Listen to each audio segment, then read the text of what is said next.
I'm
going to call the April 17, 2024 Select Board meeting to order. Adjustments to the agenda.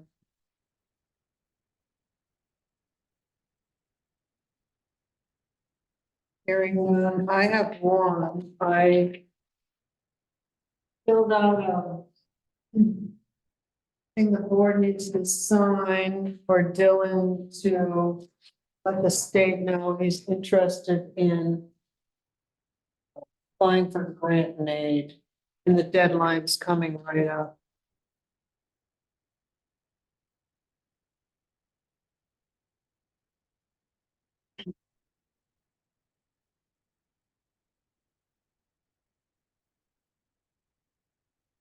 All right, we'll move on to comments from the community.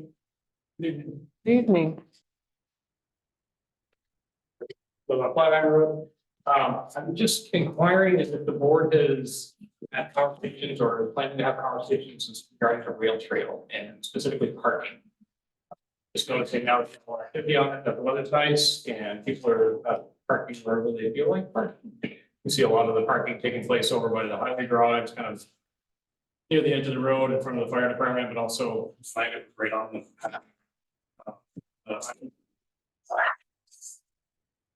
on the highway garage side of things, and that's something you guys have planned on discussing, like clearly marking where there's parking or just to get people in the right spot. And I don't know if you guys have direct contact with people on the rail trail, but we've seen several cars driving on. So they need to put something kind of in the way. They're coming generally like off of what's old Route 15 down that little dead end, kind of across from our house. And then they hop on the rail trail a lot of ways and then back, but just worried about someone getting in there. We do have, there is a rail trail committee. Okay. And John, Mike Green is our representative. And they do talk about things like that, but I have not had any contact with him recently. In terms of what's going on. I know that the state, he ordered a sign, you know, the state was gonna put a sign up. They have, regulated signs. They want to keep them all the same. It was supposed to be out here. I don't know where that was. That's quite a while ago that we decided on that. So basically what I've seen, there's been a problem with parking on Corley Road and there are signs. And, the neighbor, cause I got CC'd to the email, Jackie Casino is the rail trail people. Now, if this is town roads, then we need to deal with it. If it's rail trail, they're dealing. I mean, is there any plans to put parking down on Corley Road? Because I see a lot of people go there and. There's no, but the town doesn't own any of that land is the trouble. It's we can't create a parking spot in a farmer's field. Yeah, I just think, I mean, if you got signs on the way, that's great. I know a lot of people do take advantage of it, but we're starting to see people just kind of parking where they think they can, and it's not clearly posted to not park there, especially over by the highway and fire department. Well, yeah, because we're actually, the garage, the highway department is actually in the trail right of way. And we have to lease the land so they can go in the back to get their fuel and stuff. So we have a perpetual lease from them. We, we couldn't put a sign up right there where they drive by. Do you have any suggestions? Well, the guys can't park where they used to, so I assume that means the public can park there. Right, like today it was right where if you crossed from the rail trail across School Street towards the highway, they were parked right there. Like actually it was kind of on the trail. Can't see a trail, it looks like a driveway, but it's technically a trail, so. So I mean, if you guys are communicating with your rep, with the rail trail, I think it'd just be nice to pass that stuff along and so they're aware of the concerns. It just gets really congested when you're driving, especially with the crest of the hill right there by the bridge. And I'm just worried someone's gonna get hit. So where exactly I don't quite understand exactly where are they parking right there next to the garage? I mean, sometimes, but tonight it just happened to be, there were two people. And one of them just, they were fishing down below on the bridge abutment, but they were parked on. Like the further end of the parking lot near where the access to the sand pile is. Oh, way down there. They were right on the edge of the road. Oh, And then the second car was parked right where the rail trail actually is on the highway's garage side of the road. But we see it on a pretty regular basis, or they park on the railroad bridge side of the road on the shoulder. Yes, I've seen that. And that gets sketchy. do you think, in the fishing, they used to go down into the ball field, but because the parking lot needs to be repaired, I think that's prohibiting people from going down there? I mean, I see people parking there pretty regularly. Oh, you do? I mean, but I think it would be nice to like have a big sign that says, hey, rail trail parking, please come right here versus all the other spots. You got parking here, but it gets kind of tight when you get a dozen cars out here, so. I just, This weekend it was. Before the flood, we were actively looking at creating rail trail parking on not the ball field itself, on the other side. So you'd come in that parking lot. We actually had engineers, we had them looking at whether there was any wetlands, how far, and then it kind of got dropped because, this rain, so. pardon? There's no Garage. Right, so like if you're right there where your arrow is where there was a car tonight, and then down below, So up in this space. more towards right by the edge of the road. Right, yeah. And then the second car was kind of down at the bottom of the screen, so. Yeah, I just hope the town just kind of keeps consideration. I mean, it's a wonderful asset that we have for the rail trail and it's super busy, which is pretty cool. But at the same token, like just, I'm worried about cars getting onto it and what we're seeing, and then just the parking piece of it. So if you see cars getting on it, you're supposed to take a picture of their license plate. If they were across the river from the house, like you could see them drive out and then go back up, so. I saw a dirt bike the other day and I actually stopped him and he went around me and yelled at me. So I mean, I don't know if the rail trail like association or whatever they are, like has the ability to sink like a pylon or something in the rail trail, so it's like pretty clear, like you can't drive down this. But I don't know if they need to have it open for emergency access. So I'd be curious what their like intent around all of it is. I had thought about doing something down here on our land where it goes on, putting something. a boulder, bullet or whatever you call them. What do you call them? pot. That's a good idea.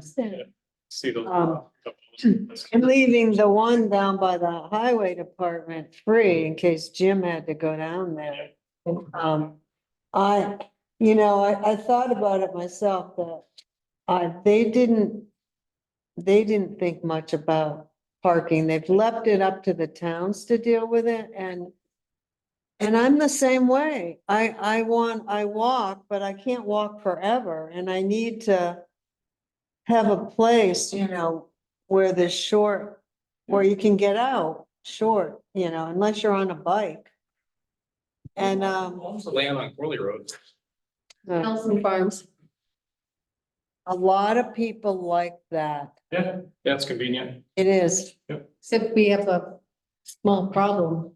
This last flood took out part of it. You see bikes come to a complete halt and then they walk around the edge and go back in. Because there's a cave in right there past the bridge there on the Wild Bridge. It's nice now they've got it fixed, but, Yeah, yeah, I mean, it'd be interesting to see if the Nelson farm would just carve out a parking area, but- I was hoping they'd do it on the right-hand side there. That's where the people were parking for a while. And then I don't know what happened, but after that, they stopped parking there.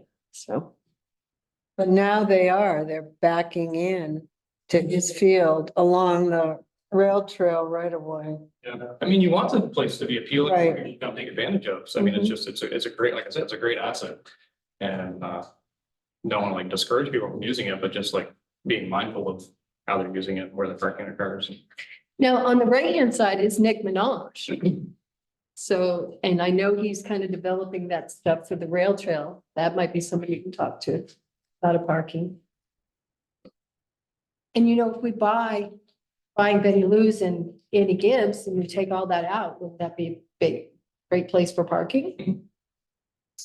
It would, but you can't develop it whatsoever. You can't add gravel or anything. You can have a mode path, but you can't add any gravel or parking areas. We're having such a hard time with the North Wolcott Road. So once you buy it up, it just, like you remove the structure and then it's just a green area. Yep. You can have a mode path. Be a real shame if gravel just fell out of a truck. Just fast. Quickly smooth.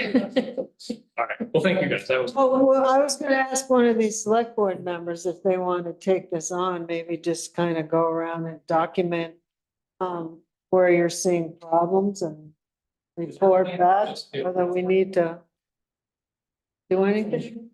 they're applying for the old bus barn, like that would make a wonderful parking lot. Taking it down, he means. Um, And then you have like direct access right onto the trail right there. You can cut this trail. Yeah, we don't own that land. Oh, that's not counts. No, that's all, State. the state owns it. We actually have a lease of a little strip.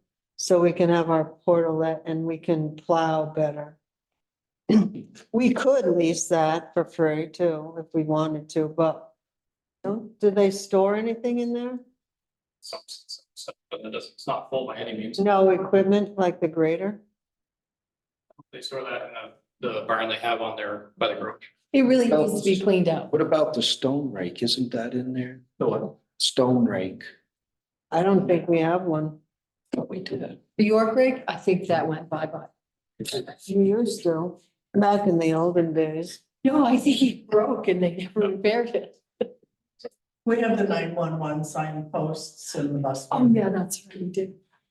But they'll be gone this summer. Yeah. Well, that's a consideration. Conversation with the road crew. Whether they need it. To me, it's a catch-all of garbage. Mhm. Everyone throws their leftovers in there. I think there's still hay in there.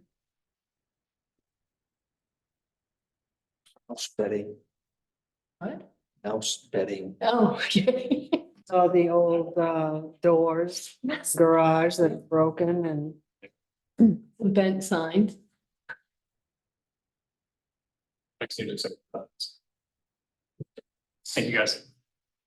So before this just like gets slipped under the rug, does anyone wanna at least document where you think problem areas and maybe come up with some kind of solution or something? Or talk with the road crew and see if they need that bus barn anymore? Say, I'll take the road crew on and see if we can set fire, demolish the bus barn. Right, He was ready to fall down not too long ago, so. But as far as, I see a bunch of people on Corley Road all the time, and I'm Yeah. sure you do too. As far as trying to find parking there. I don't Yeah. know what we would do. But I think a lot here would solve your questions. The only thing is they started filling in that parking area below the old Reed farm.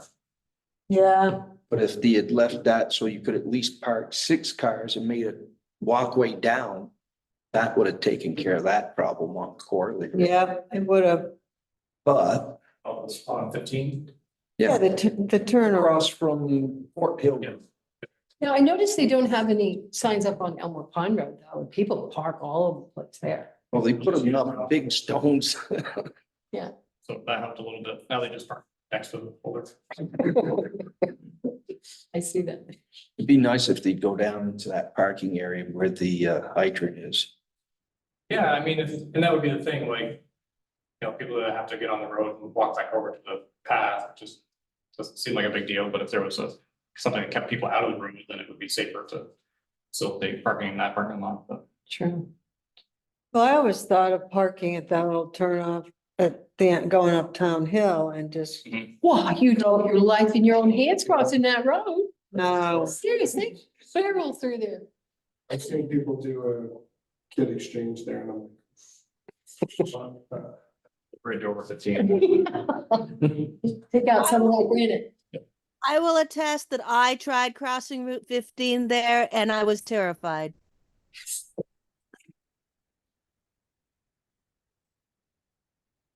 okay, thank you. I have a comment. Could I ask, so what information has in general the public gotten about where they can park, where they may park, where they might park? Do you think it might be possible for us to put up like one of those signs somewhere public, like what you might see at like a fishing access? You know what I mean? What's allowed and what isn't?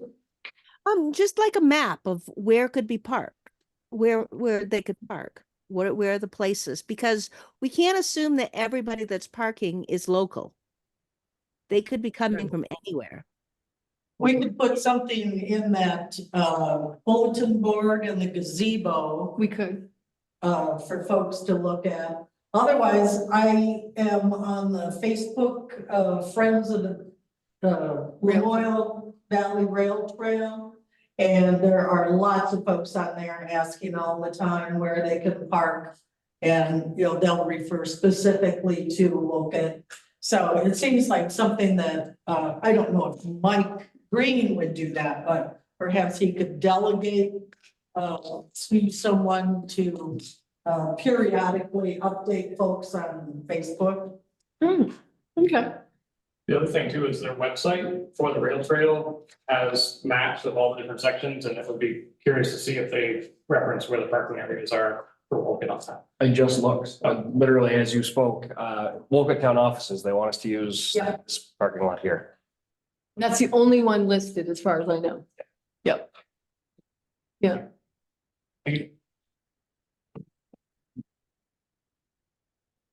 The Community Garden and Depot Park Committee would like to thank those who attended our Total Eclipse in the Park event on April 8th and supported our bake sale, houseplant sale, and seed swap. We want to give a special shout out to the Wolcott Creative Collective for providing craft projects and bringing those wonderful cutouts of the sun and moon, which were perfect for taking selfies.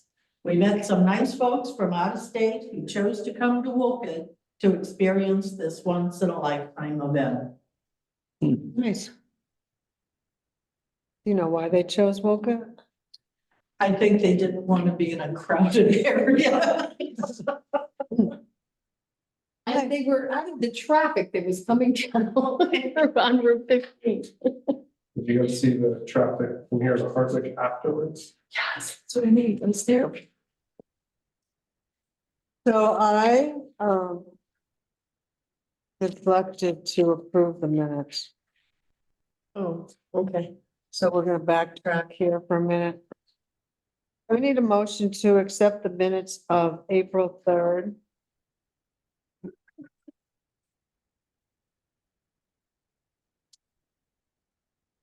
I'll make the motion to accept. Do I have a second? I'll second. Any further discussion on the minutes? Hearing none, all those in favor? Aye. Opposed? So carried. I need a motion to accept the minutes of the special select board meeting on April 14th. I make the motion. I have a second. I'll second. We have any further discussion? Hearing none, all those in favor? Aye. Opposed, so carried. Project manager report. Okay, can you see me here? No, No? no. Huh. Don't The know picture what of the happened. camera. Yeah, I got a camera here, but regardless, if you can't see me, it's okay. I'm There's a actually I'm in the cam- garage right now because Michael was over today doing some work and I'm just making sure all my tools are still here. Giving you a hard time, Michael. Giving you a hard The spark plugs out of your truck are what you're gonna be looking for. Insurance, yeah, just to back up the VLCT, we're still waiting for a decision on town hall in a flood zone. My suspicion right now is that this is going to get handed over to FEMA, which means that it will take some time before we see any compensation for it. As far as FEMA goes, we are continuing to trudge along. It's been a little disappointing that we're now on our third, actually our fourth rep with FEMA.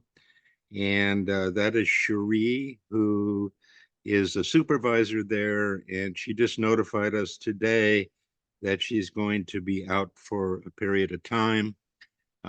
So we don't have anybody at this point in time.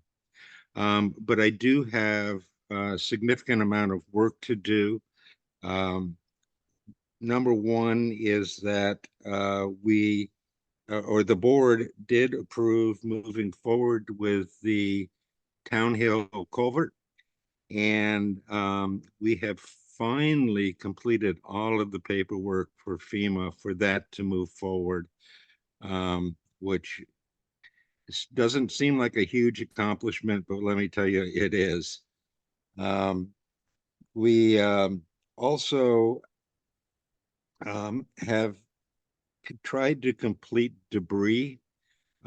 We did send all of the information regarding debris to a previous FEMA contact, and somehow at FEMA that got lost in the cracks.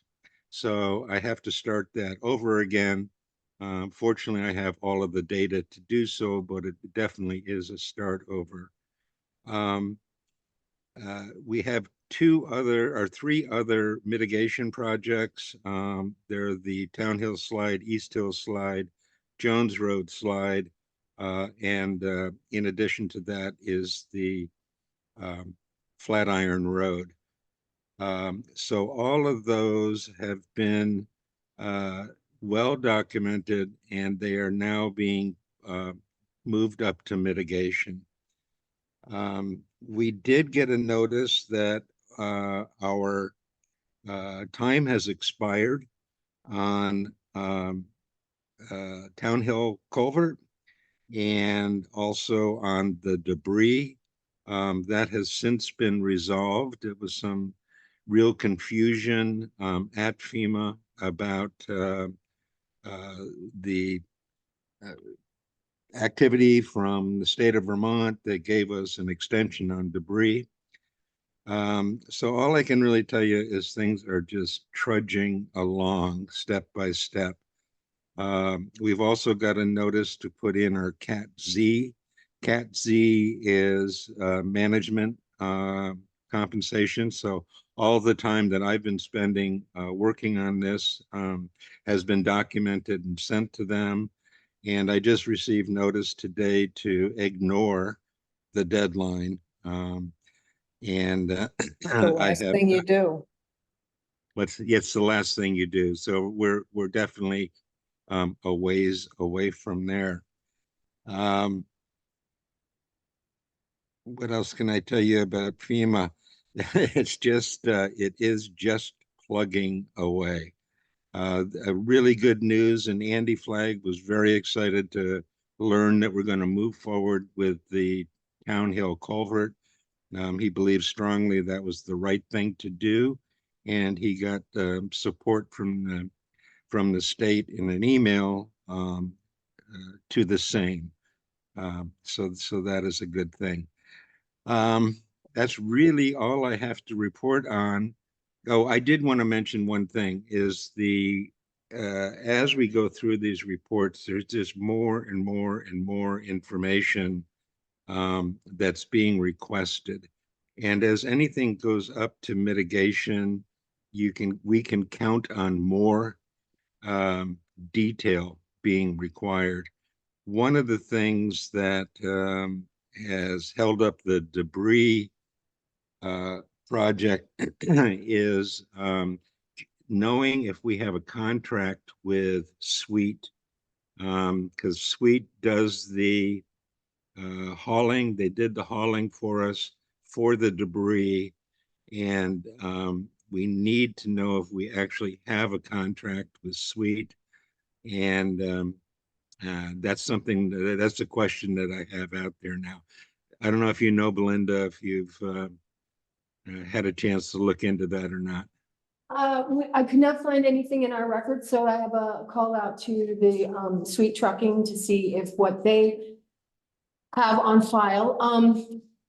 I know it was a long time ago. We negotiated with them separately from the solid waste district. And then the rate went up and that was presented to the select board. And I have not found a contract yet. Okay, that's fine.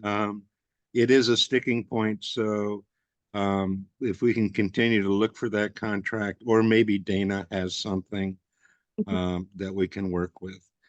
So it's those kinds of details that I'm just constantly chasing down, and I want to thank Belinda and everybody else in the office for all the crazy requests that I get. The tree, we had to take down trees around the Town Hill Culvert. And before I could get that through, we needed to know the model number, the weight, the chain size of the chainsaws being used for that. And Because we get the charge out, it's just like a truck. yeah, And this is yeah. truck. Chainsaw is different than another to charge out. Well, there's a rate, but you need to know which one, Yeah. you know, for the, it's, you know, any Yeah. equipment or trailers or trucks or everything, you need to, the VIN number, the whatever, the horsepower, the. Yeah. So the best thing to do is to make a chart of all the equipment the road crew has, and then you can just fill it Yeah. in whenever. Yeah, I but don't Linda's think I have correct. chainsaws. Linda's correct. They do. FEMA has a list of all possible equipment, and it has to be ID'd, and then we're compensated based on that particular model. But I will say that the compensation is high. So it's well worth doing, but it is part of what causes all of the lag in closing out the FEMA. So that's what I got. And Michael, I think everything is here in the garage. I didn't see anything missing. If not, Deb knows where I live. She's a lister. Still visit. Yeah. Thank Thank you. you. Kurt.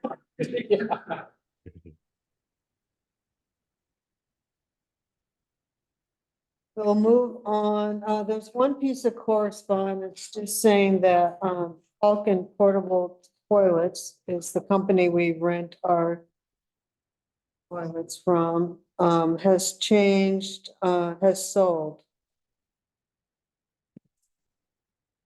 They're retiring. They say who they are? I think it's on the back. Linda. Did they sell the Wind River of all people?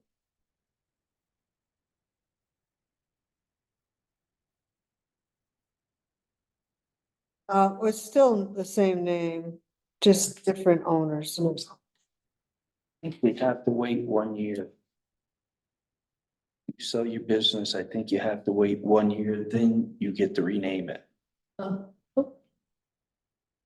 Something to do with who owns this, who pays that. It's a family and, the gentleman has worked for that company for the last 2 years, so he's gonna purchase it. It's still the same rate, $190 a month. I am going to open up the Cannabis Control Board. Your email day,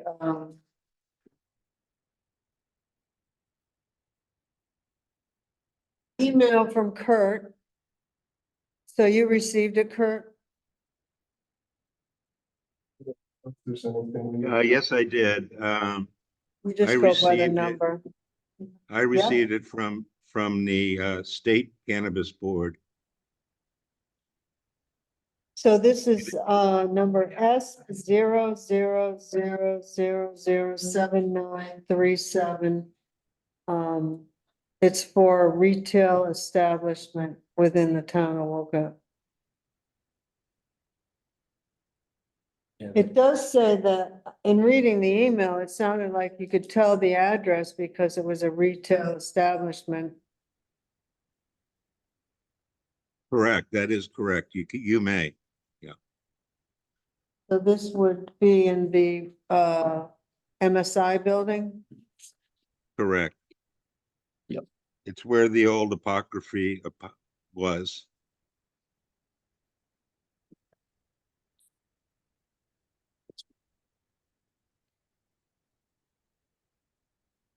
I think you can name the site as well. I forget what they called it. It's One Stop. One Stop Weed Shop LLC, doing business at Weeds Alternatives. Yeah,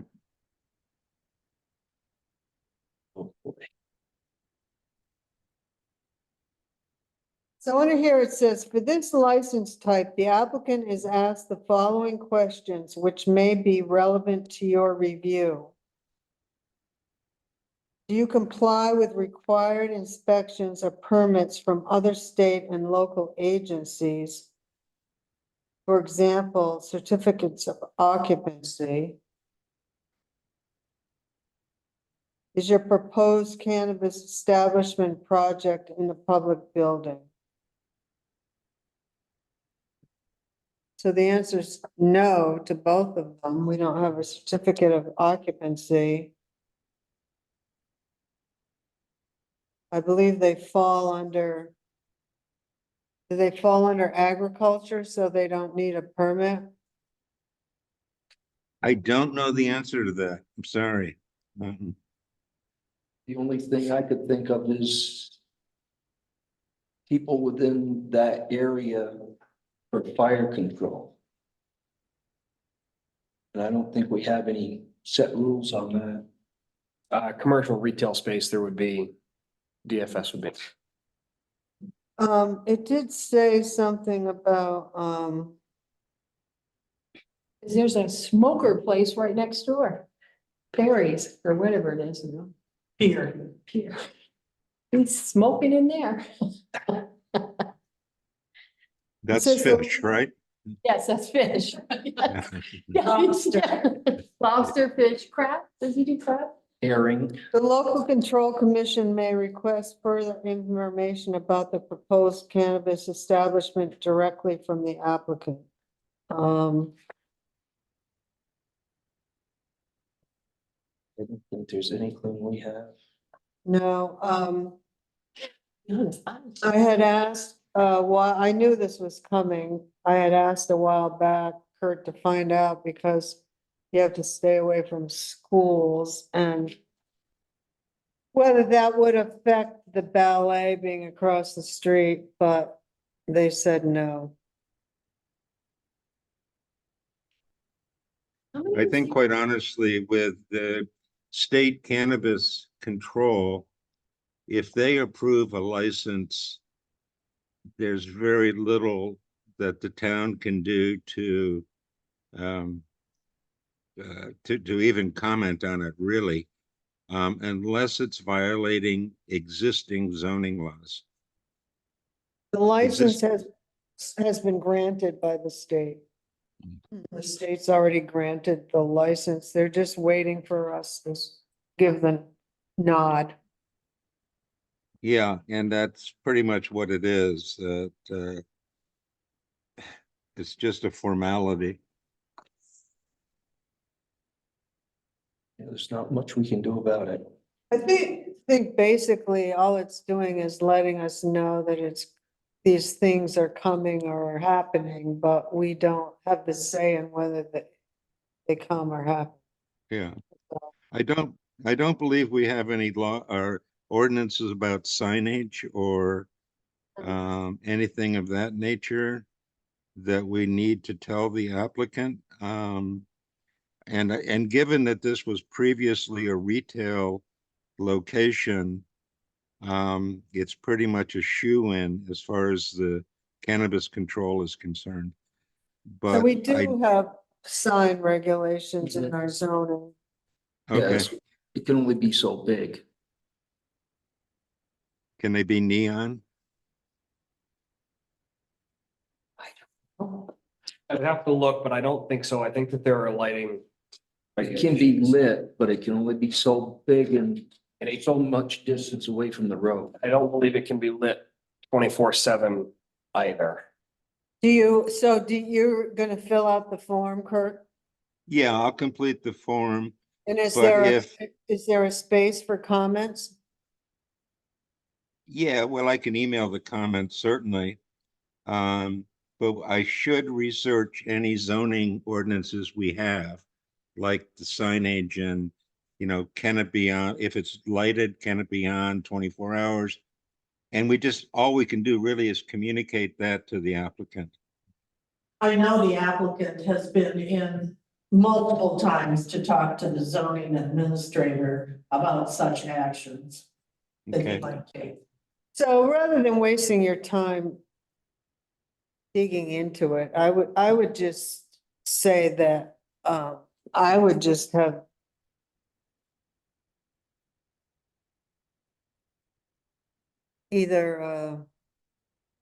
either send them a copy of the zoning bylaws or be in touch regarding signs. That's all. Something about signs. They need to Okay. reach out make them do the work, not you the work. right. Or I could make it a FEMA project. I don't, What? Yeah, I think you should just alert them to the fact that they need to do a little research on it, that's all. will do. All right, do we have a motion to approve S 00007937 for a CCB application? I'll make the motion. I'll second. We have a first and a second. Any further discussion? All those in favor? Aye. Opposed? So carried. Treasurer's loans and interest. So I reached out, sent a letter to 4 different banks. Because Union Bank had come back with kind of high interest. And on the $1 million loan. And I reached out to Community Bank, Community National Bank, TD Bank North. And Union Bank, of course, already had submitted a bid. I heard back from TD Bank, they could not do anything at this point. They have to do an underwriter. It takes months. We'd have to be approved as an actual loan applicant. It sounded very complicated. So Community Bank did not get back to me, and I reached out to them by email and phone. But I did receive back from Community National Bank. They would do a line of credit up to $1 million. And it would be 5.28, and the maximum term would be 12 months, and then we could roll it over or go somewhere else to get another loan at a lower rate. The only thing they need from us is our current financials and our annual report and the minutes from this meeting, saying that you have approved borrowing. So that's really what they would need, and this rate is effective for 14 days. The other one, the one from Union Bank, is not a line of credit. We take out the $1 million, start paying interest. This one's a little lower. It's 5.28 versus 5.6. And we get the loan, but if we don't draw on it, we don't pay any interest. So we have like, there's 2 parts to borrowing. Okay, so first off, it would be if you want to go for the whole $1 million.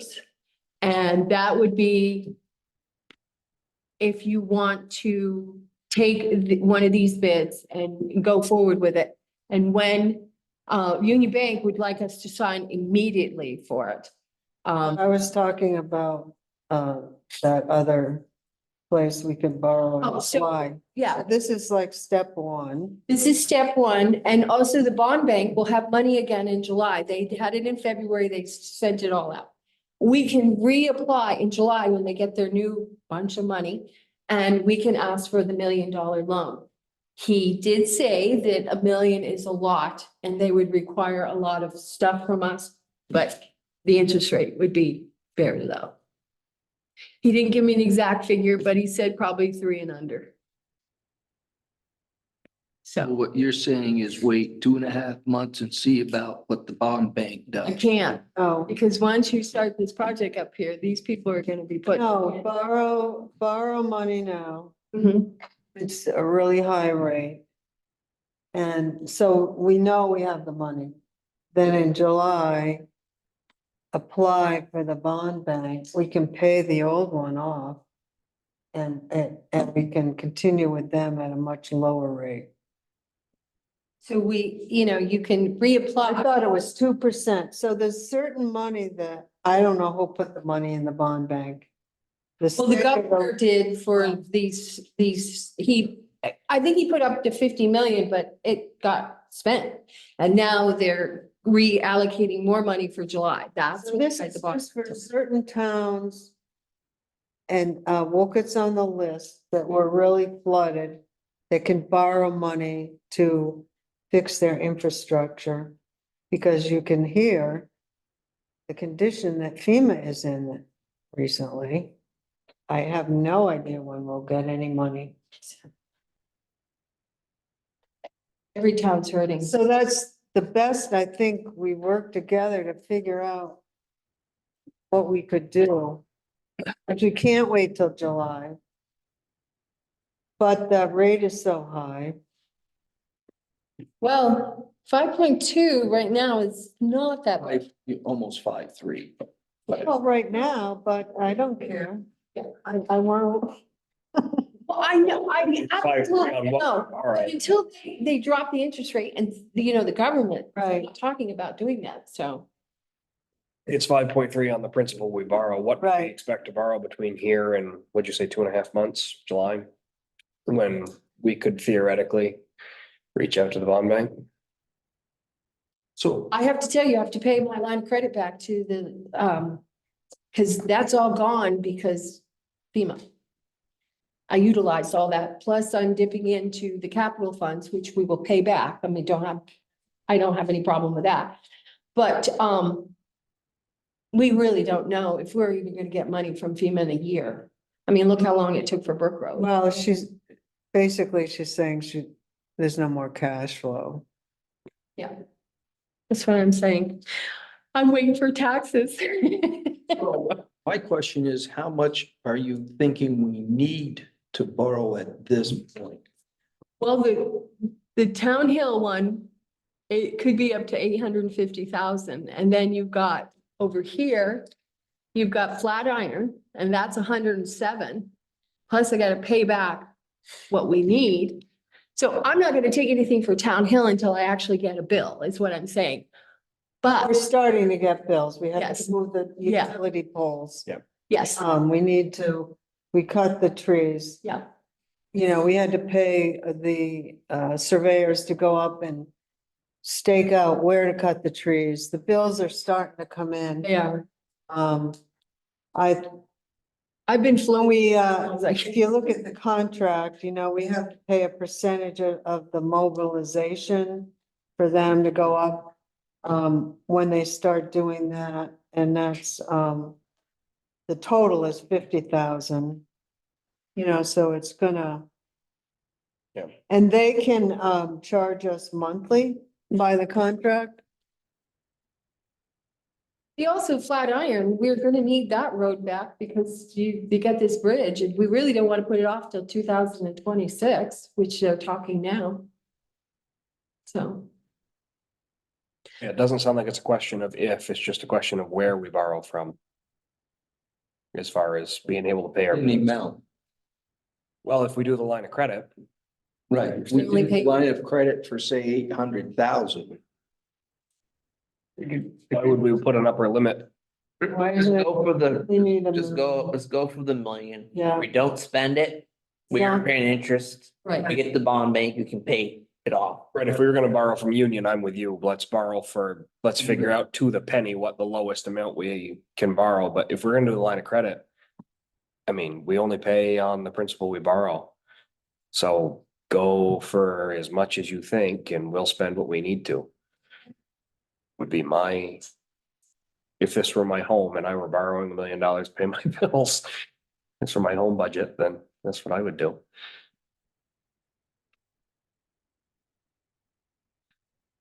So we should have a motion, I think, because it's a lot of money.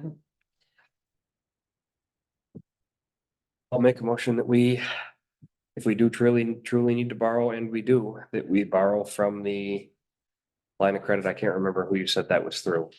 Community National Bank, located in Morrisville. Have a second. I'll second. So we have a first and second to take out a loan. I personally think we should put a limit on the amount.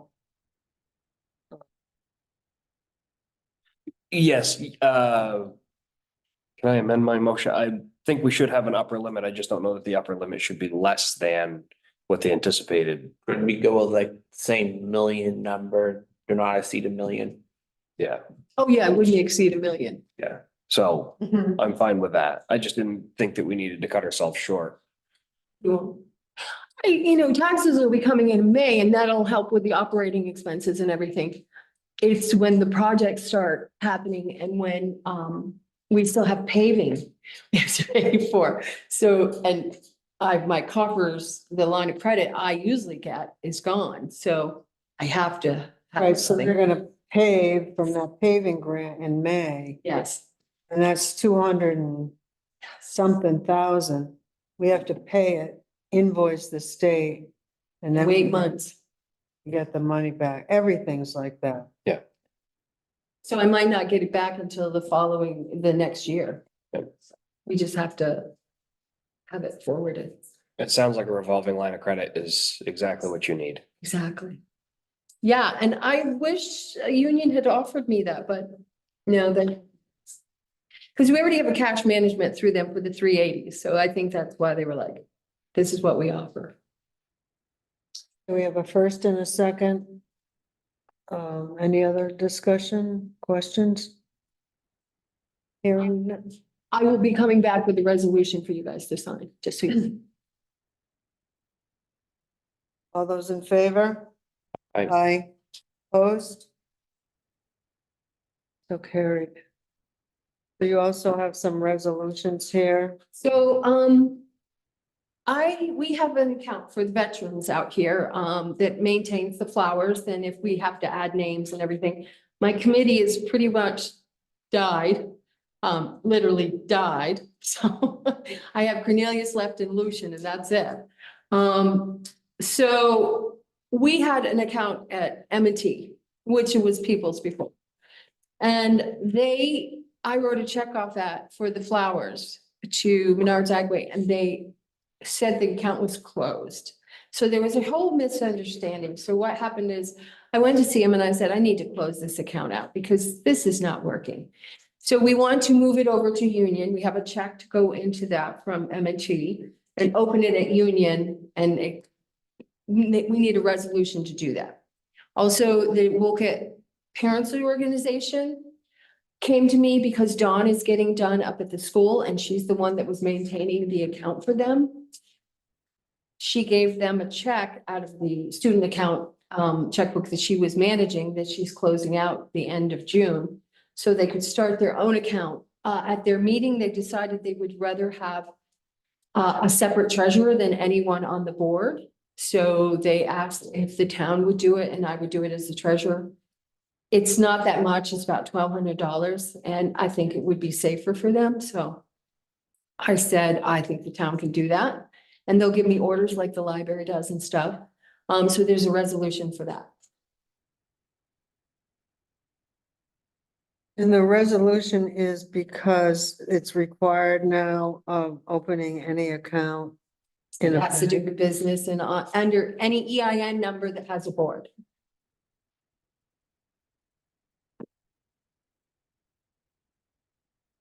So the resolution basically just says that the financial institution is designated as a depository for the funds of the town and to provide other financial accommodations.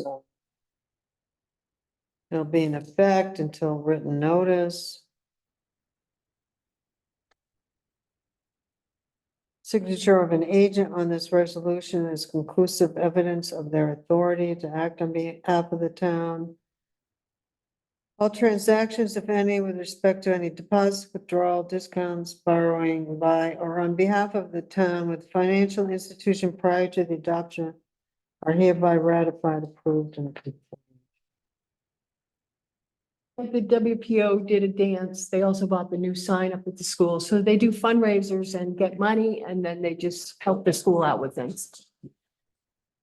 So basically, we're just approving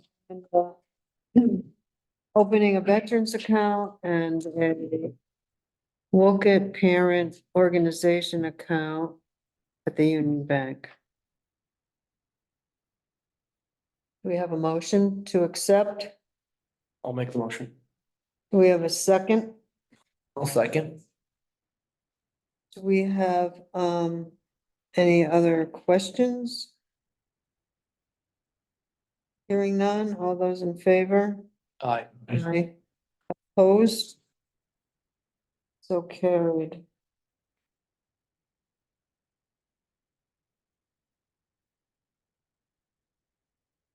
We other. Yes, they want you on there on the bottom and on the front. Sorry, got something stuck on its foot. That's fun. And I didn't have the camera on. What you need to do is get a great big strip of sticky tape, put it in front of the door, and it won't. And go drop out. it on it? No. I like that cat too much. But he won't go across it. Have to do that at the woodwork at the house so the cat doesn't dig at it.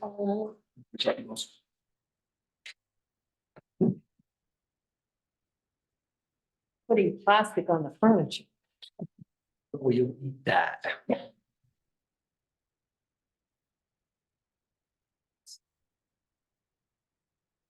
You'll make sure, can you make sure before we leave that we've signed everything correctly? Thanks. Okay, we're going to move on to, winter sand bids, and we have Lisa Gravel on.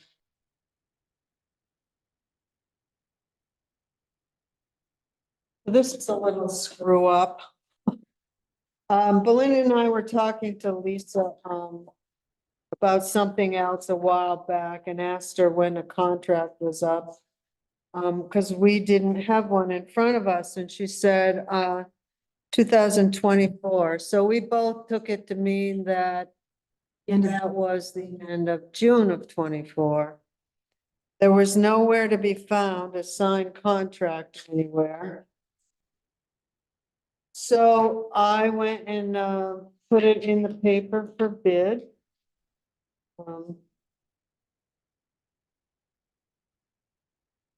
And I put in the paper that it was for the 7/1/24 to 6/30/27. In the meantime, I've had many conversations with Lisa and I went through my old minutes and I did find back in July of 22 that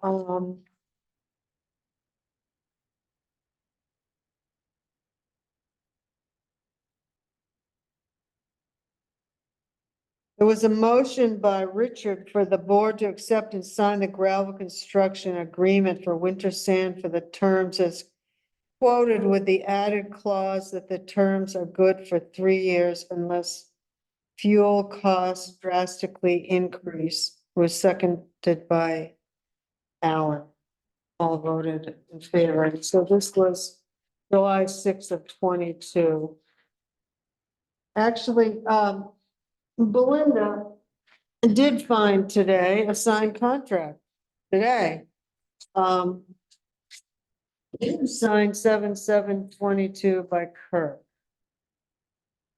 So Lisa, she maintains that they have another year, which is true. They have another year. I suggested that she maybe submit a bid in case I didn't know how the board would deal with this. And in case someone else bid, no one else bid. We didn't receive any other bids, so I guess we need to know whether the board wants to continue to honor this signed contract for 1 more year. And then go from there. I mean, I think that's my recommendation. Yeah, Is that all right with you, Lisa?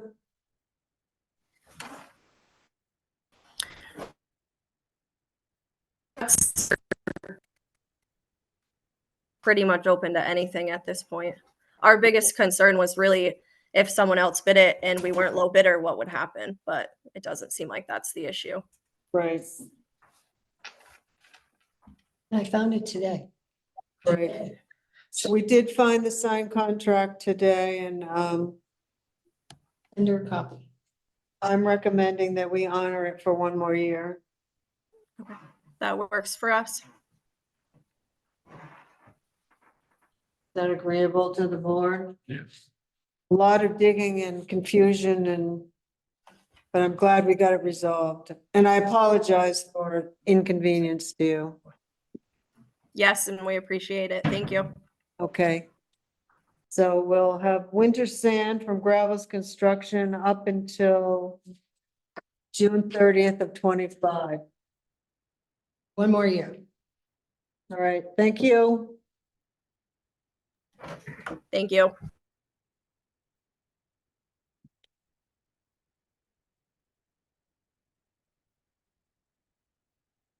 found it in an unmarked file. Unlock. ARPA resolution.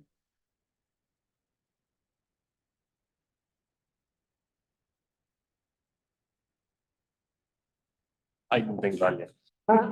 I'm hiding things on you. Sorry about that. Okay, I met with, Kate from the BLTC. Actually, Belinda and I met with her. And we sat down and went over, the process. And then I again met with her online. She helped me file, annually, we have to file our report. So that's all filed. Her suggestion is that, our minutes weren't really good enough. We needed a resolution. That we file with our ARPA next year. And what she's doing for other towns is that we obligate all our balance of our funds, which Belinda and I have figured out. And it will all be spent on municipal payroll expenses for the fiscal year 24, for July 1, 23 to June 30th of 24. And then, so then that money will, be in our account. Theoretically, we'll spend it on payroll. And then we'll have it by the end of, before the end of June 30th, then we can designate the money to go certain places. And I meant to make a copy of this for you, and I'll do it. Do you want to? Do you mind making a copy of this? This, so I, just so they have that. So it basically is a resolution for American Rescue Plan Act allocation. It goes on to say we got the money from the Corona, whatever, that the town has accepted an allocation of $504,706.09. We do not need to include interest, she told me.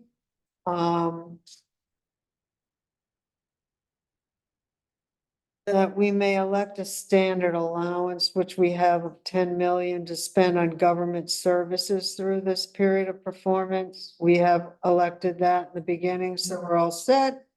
All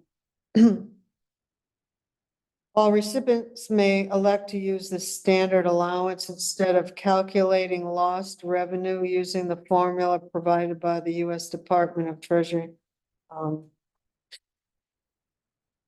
The town of Wolcott has the need to fund governmental services while in the recovery phase of the COVID-19 pandemic. Now, therefore, be resolved, the select board of the town of Wolcott, Vermont, authorize the following. The following allocation of SLFRF funding to fund government services under the replacing lost public sector revenue spending category as follows.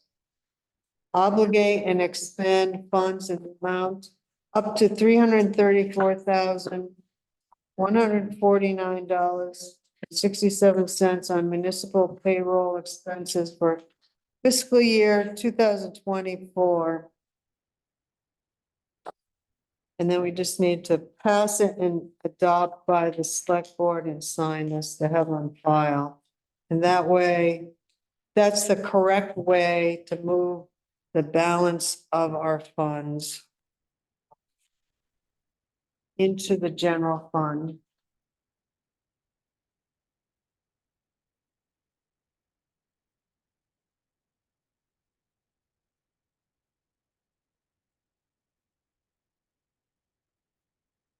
So we spent,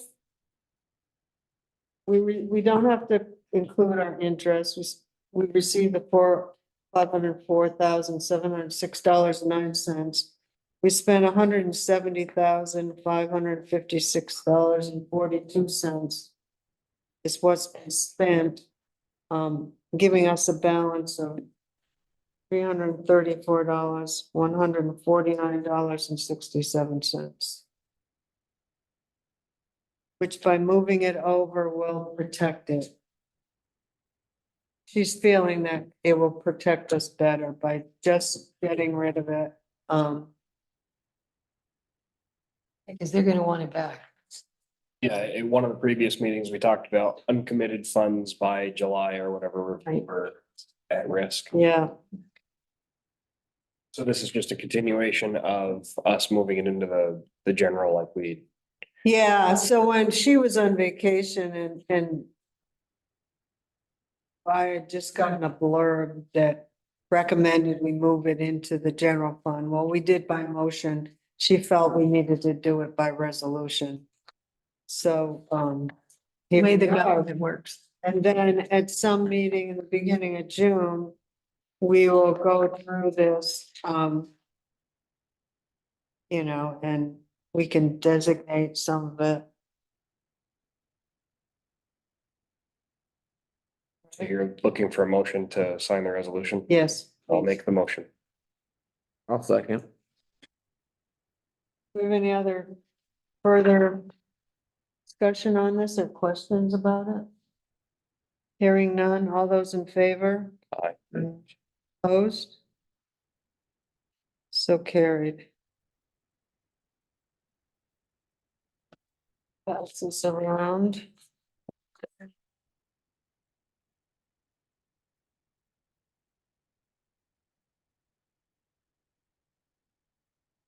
Okay. Do you want to go over the quarterly financials and you're welcome to stay. But if you don't want to.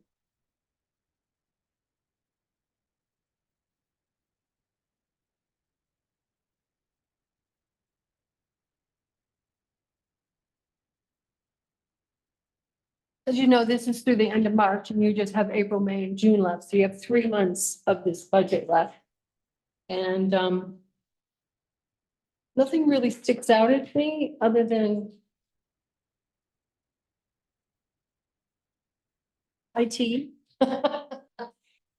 IT is a lot more than I thought it would be. But And why is that? I think it's because well, we put in a budget of 18 and it's cost us 20, well, 20 something so far or something. There's nothing really, I just think Well, server maintenance yeah. is way up. That's hard to control. Mm.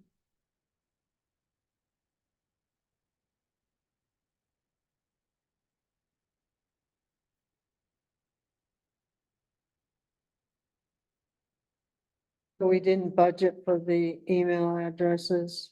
No, I couldn't find it anywhere. I didn't know if it was supposed to be under website maintenance, but it doesn't really belong in there, so. How's the highway doing? Highway's doing good. I was a little concerned because, you know, we had to put that 28,000 back into the highway because, it's not been approved by FEMA and we are over on our parts and repair. But I have broke it out, and you starting to see where the money's going and it's mostly, it's actually funny, but the ton truck cost a lot. Yeah, this year. Mhm. And of course, you've got the truck 16.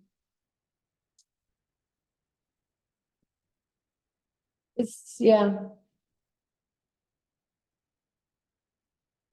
We're going to be moving 100,000 over, so as you see, it says what's under budget, you take that 100,000 out, and that's what you got left, and we gotta take paving out of it. Miscellaneous is up double. Yeah. I can give you a breakout of that. Well, School Street Bridge capital expense, I know. that shouldn't, I wouldn't put it in miscellaneous. Okay. Do you have a capital category? You know, capital expense category? Cause that's where it's coming out of and will come out of. It's not coming out of taxpayers' money. Okay, I can move it to a different section. So that would help. So when you do your capital here, what do you do? The financial form at the end of the year for the Right. capital fund, you're gonna show that It's coming. we spent that much money on our School Street Bridge. Because that is a capital expense. It was, you know, it's not a budgeted expense. And I think that would help a lot.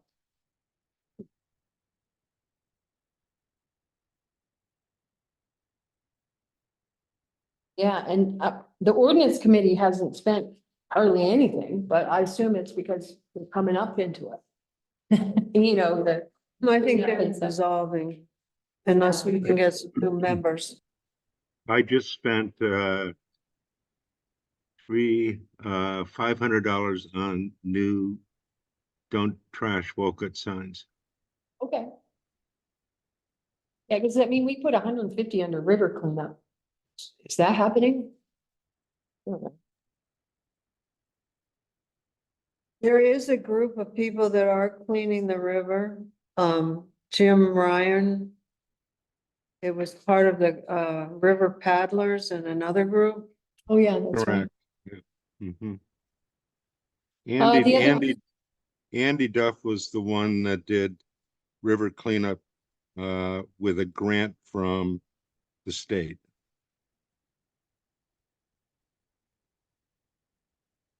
The other, Royal Regional yeah, Waste District.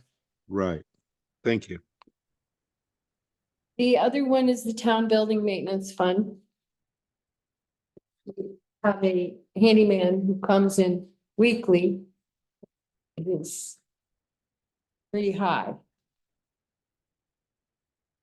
We've also had some, the town garage major projects were put in here, you know, the roof and the, what was the other, the leak over in the fire department. So that's why we put town garage major projects. That's also doors, some doors we had to do for the, garage. Because my understanding was the second one that was done was not FEMA. It was done. And you know, something happened to the door. And then we had to get new openers because they were opening them manually. You can't do that in the winter. Yeah, I think the garage door openers were covered by VLCT, but you're They were. correct, there was one of the hit the garage door, and that was a non-FEMA claim. I think that was an insurance claim, wasn't it? Yeah, we didn't get anything.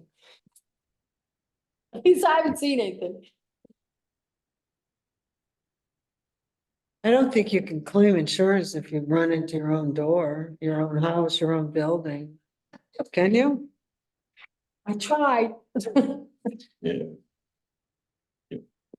I just thought we didn't have to pay for all the potholes this year. Oh, so just let us know, how do you feel about our money? I mean, how are we gonna come out in the end?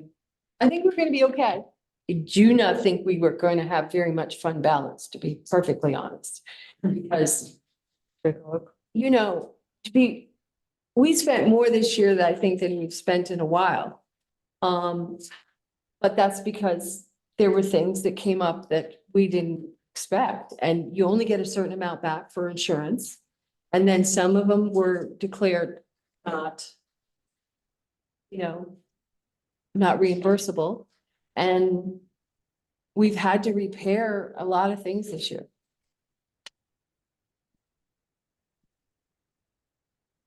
Everybody's happy.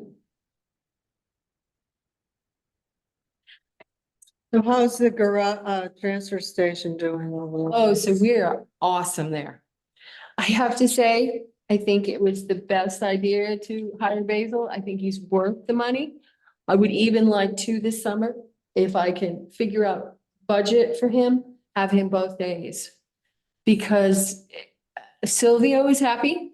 I do not get as many calls. He is reliable. He's good with the people. I have to say,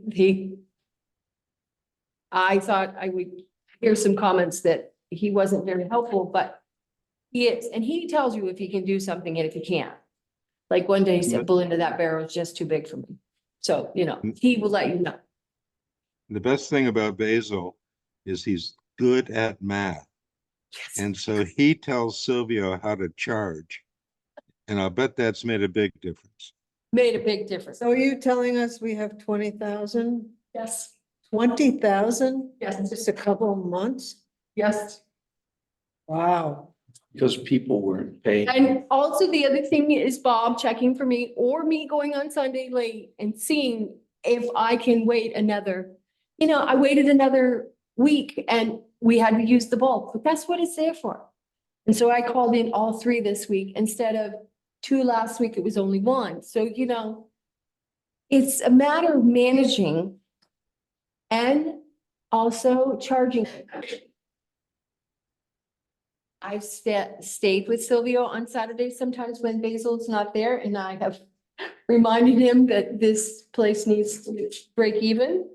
And it's nice, he likes all the people, but you gotta charge him accordingly. And I think he's understanding.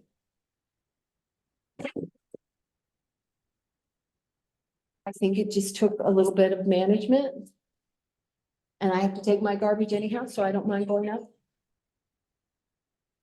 What day does Basil work? Sunday, because that's the busiest day. But this summer, I think it's going to be both days because people have been hoarding garbage. But this last weekend, he made $2,300. And it was a good weekend and everything was full. And we're getting a lot more compost. I would like to raise the price, but it's in line with everybody else, so. And I've pointed out to him that we can get a lot more into the recyclables if you haul out those boxes that nobody has broken down and break them down. Well, Basil does that every Sunday. He does. I've had to tell him to get off the container before. Scares Okay, thank you. So the bond resolution, does anyone else have any questions for Belinda?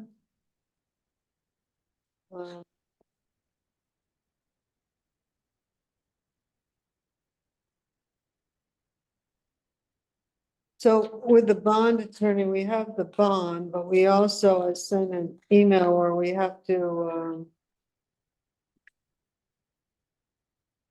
authorize my signing his contract. I sent out an email to the whole board about the time frame that Belinda and I, that I put it out for 3 bond attorneys, request for quotes. Belinda and I met and opened the quotes.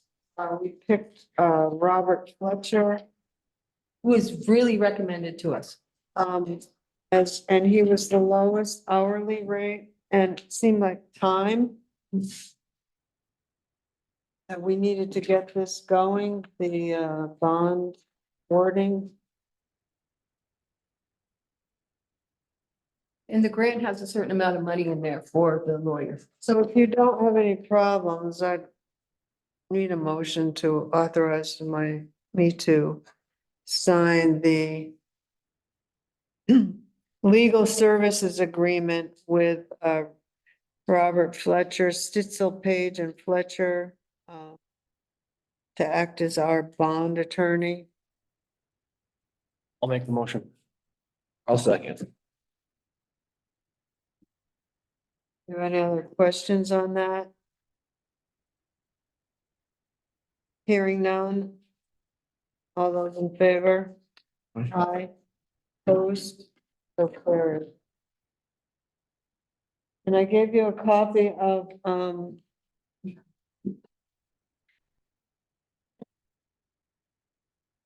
three pieces.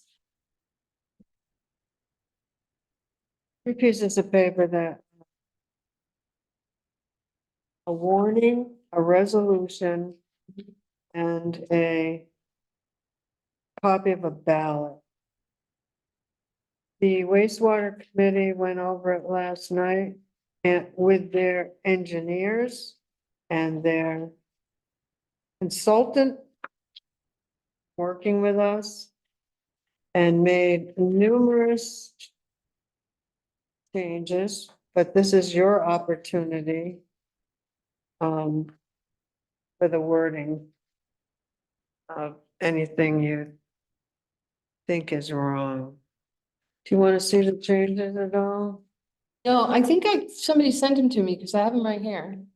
Because didn't you say there was 120,000 missing on the first one or something? Well, they've changed the amount, Oh, they have, okay. project amount.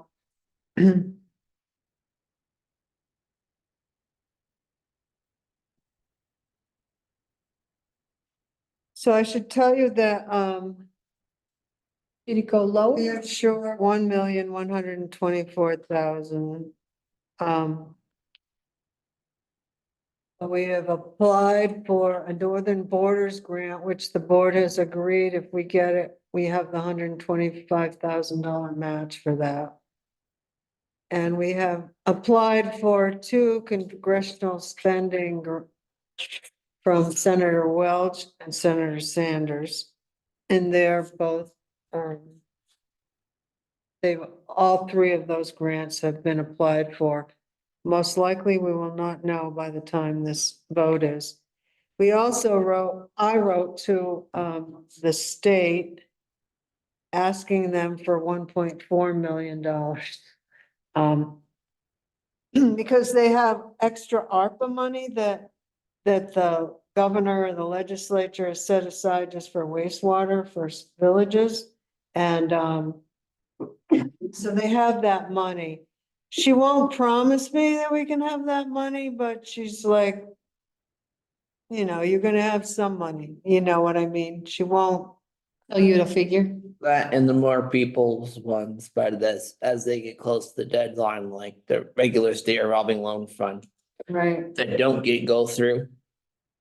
The more money you get later if you are there.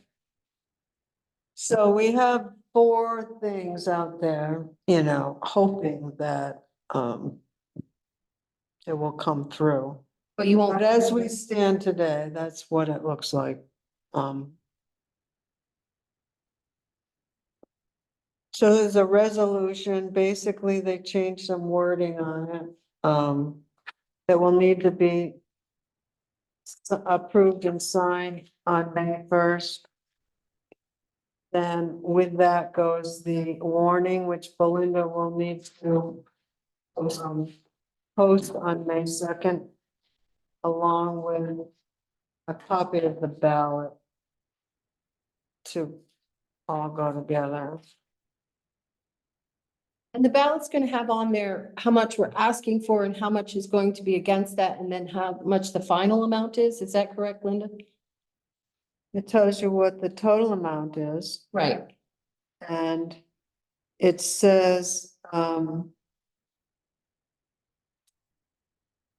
the voters authorizing the issuance of general obligation bonds or notes of the town in an amount not to exceed $1,124,000, subject to reduction by state and federal funds then available to the town to pay for the project and for related expenses.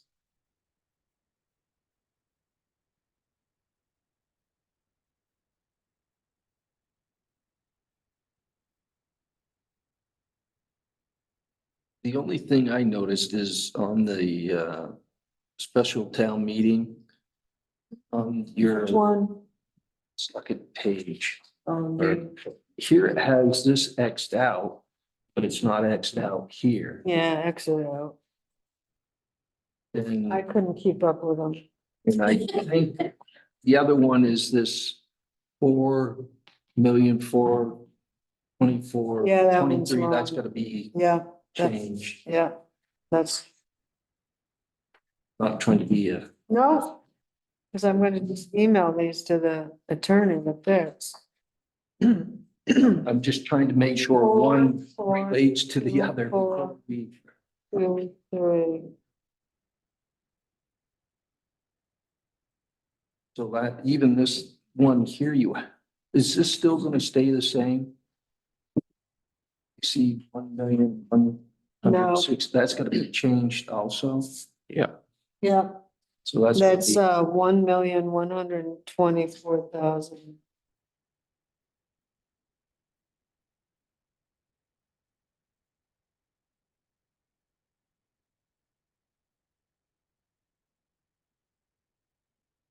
Because there was quite a discussion on whether there should be a 20% or 30% contingency, and that created the difference.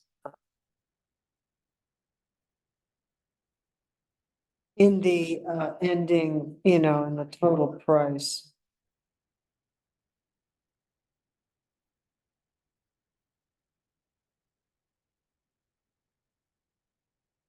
And that's gonna carry on to your third page too. When you look at got it Xed out in the first paragraph. I got tired, told you. So, And then when you go down to your third paragraph, that one's gonna be amount changed.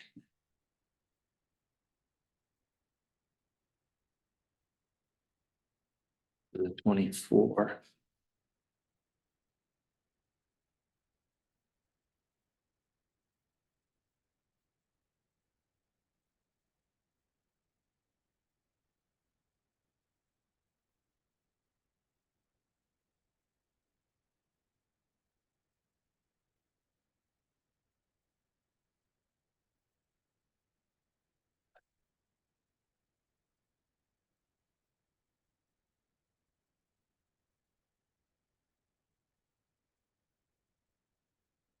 The fourth paragraph on the last page. Be further resolved, select board hold the information. Beginning at 5. In the afternoon, but then you got, is that supposed to still say 5? Isn't,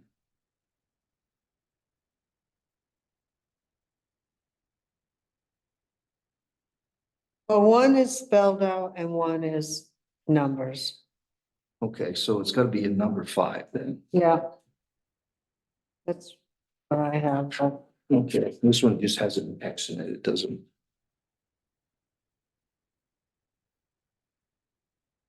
Isn't gonna matter if you can't read anyway, so. I guess those are the only.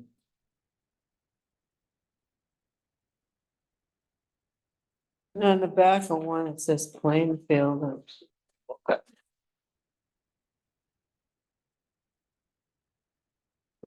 It doesn't say anything. Oh. Minor blank. The original's got. I mean. It's like noon, 4 o'clock in the morning, blank. So do we have any other comments on these? Ready to send them back to give us a clean copy? Okay, will do.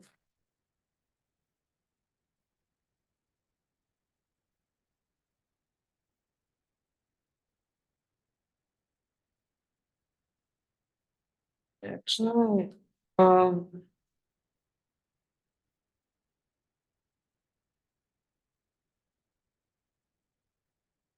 I noticed that the flat iron bid didn't get on here. Did I not put that on there? I think it's included with 6C bids. When Oh. the sand and flat Oh, are okay. right. Oh,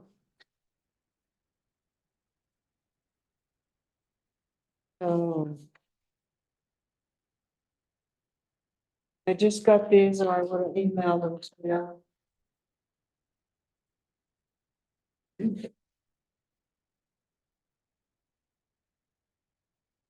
I'll tell you, I have some concerns about this project and I don't know how to. I have concerns about the fact that we're moving the road. Because it's not our property. And we will have to go to the school board and ask permission to,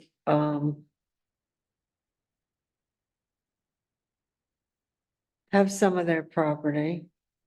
And then they have to have a special town meeting to authorize that. And then they have an Act 250 permit on that property, which probably would need to be amended. I have no idea what the fee is for that.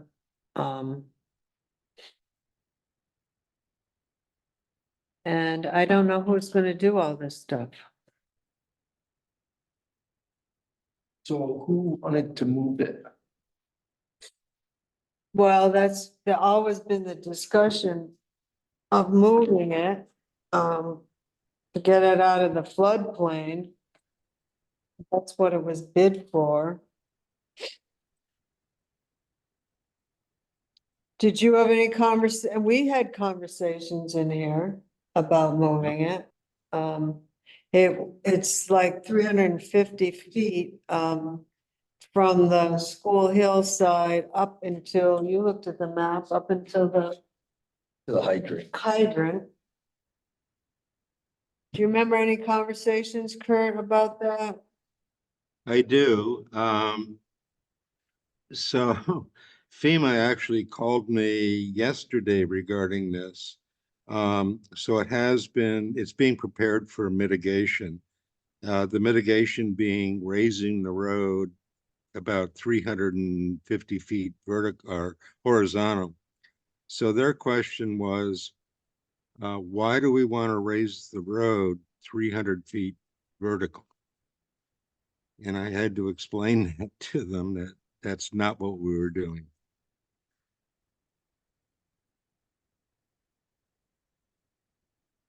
So we are moving it onto the school, the plans are to move it on the school property. Right. That's correct, right? Yes, yeah. But we as a town are going to have to get all of the deeds, permissions, permits, etc.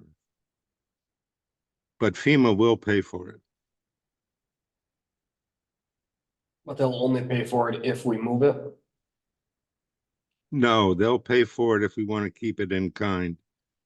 But once we move it to mitigation, which we are in the process of doing, then it's going to be mandatory that it be modified.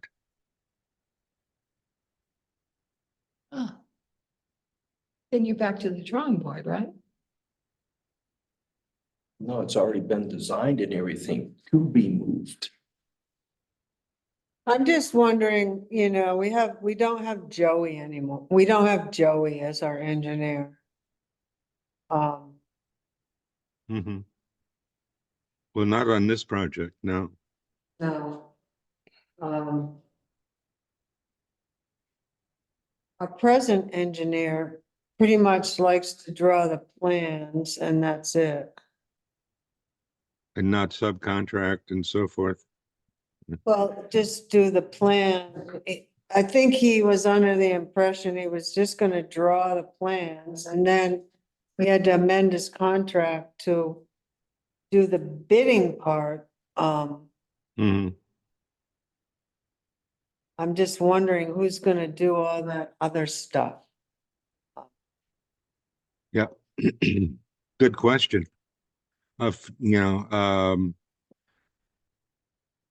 I don't know. I'm thinking that Lucian's handled a few of these things. I'm not sure if this is the right job. I don't know.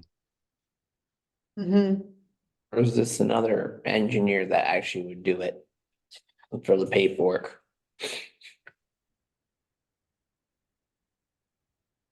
Well, it's something to think about. Yep. I have enough on my plate. I can't do it all. I mean, I can think about it. I think about it. Wonder about, I have talked to Lucian about it a little bit. Uh-huh. Yeah. Or maybe we just need to talk to the engineer and get him moving on it, but Is this a project you're thinking about for this summer? I was hoping so. We're gonna borrow money for it. Right, exactly. Those two projects, we voted to move forward with it, but, How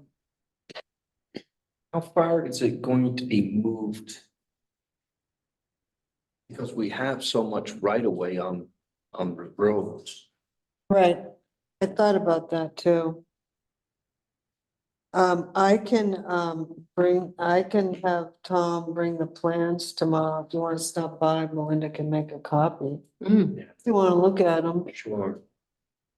Because I know we can go at least 8 feet. I don't think you can go 25 feet off center. 8. Plus you gotta see the way everything is now changed. With roadways and so forth through the state, you'd have to get their rules and look at. There's such a big difference in these bids. Do you think we should, just wait?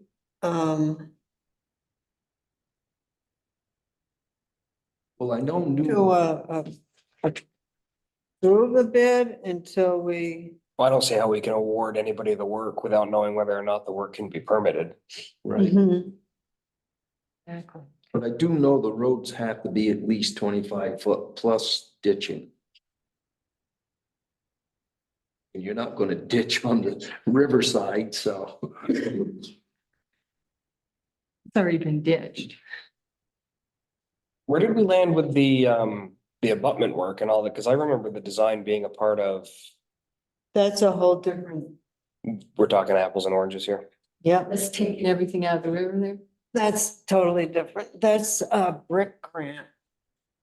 which we've written, Alex wrote. Yeah, we applied for that.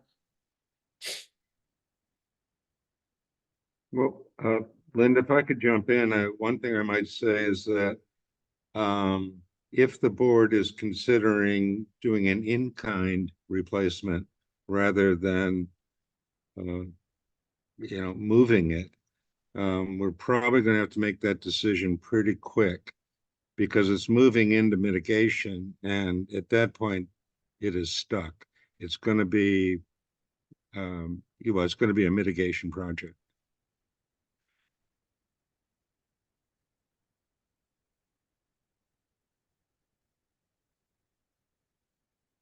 Too bad we just couldn't raise the road. Do you know what the time frame is that you're talking about? Well, I guess on the brighter side of things, I don't have a rep, so it's gonna be at least 10 days.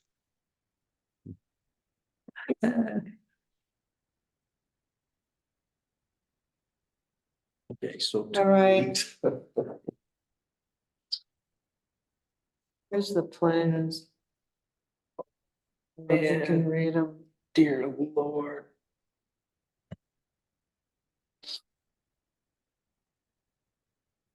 I'll send them to, you guys by email, and I'll send them to Belinda to, This is Flatiron. Mhm. Okay. Almost sounds like you need a surveyor too. right, so I said that to him. What am I gonna, to the engineer, what am I gonna do? And he said, well, I'll draw you up a plan. Are we still waiting for it? Sounds like I need to go out and get a new GPS. I need it for hunting anyway. Yeah, I guess I'm confused how you could design something without knowing whether or not it could be permitted. Exactly. Find something, put it out to bid and then figure out if the permits can happen. Especially when it's on somebody else's land. I mean, Right, I mean, we're fortunate that it's the school board. If it were Ryan Bierke's land, I think we'd be having a different conversation with him. right. See, that's why I'm wondering if we could, because it dips down about 2.5, 3 feet. What would happen if we raised it 4 foot? And left it where it was. All right, I'm gonna make a motion to retable the awarding of Flatiron Road project. Oh, the amount of calls I'm gonna get. All right, it's getting late here. Second? Is there? I'll second. All those in favor? Opposed? Carried.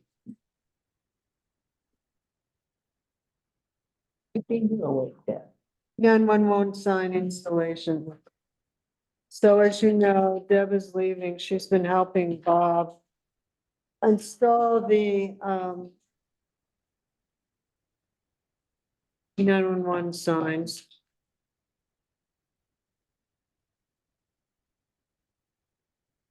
Do you pound them in? No, Bob has been pounding them in. And then as a 911 coordinator, I will take the 911 signs, make sure we're putting them in the right location. And then there's some decision making, you know, as far as dealing with mailboxes that might be in existence or culverts or trying to take into consideration where folks may plow their own driveways in the winter and those sorts of things. And so it has been, you know, from experience, it's been good for two people to be involved. As far as the pounding of signs, so yeah, you know, it's a heavy post.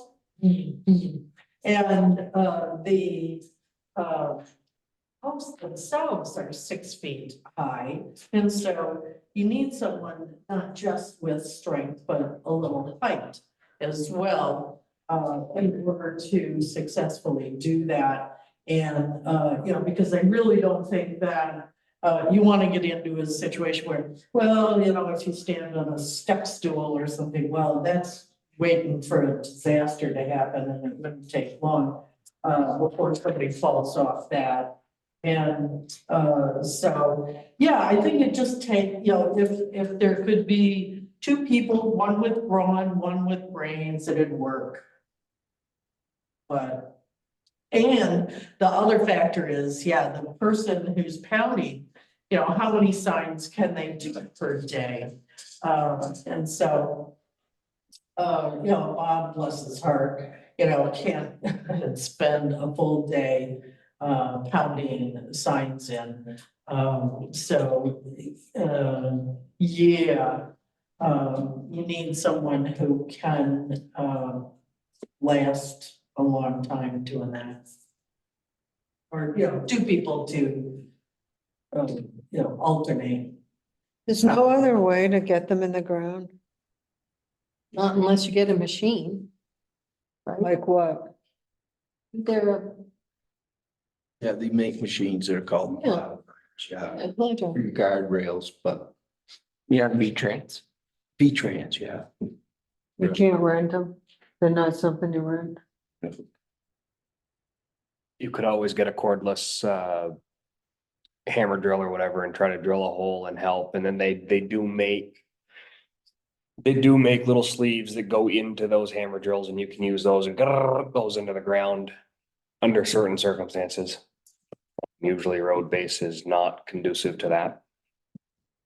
Are they battery or are they compressor? Battery, they do, I mean, you could do either. But you're talking about, I mean, seeing this post, you're talking about I think a little battery gun would do just fine. Well, anyway, I received this email from DJ Massey about he'd gotten an email from Bob's wife Recent. about this program that we needed help putting up signs.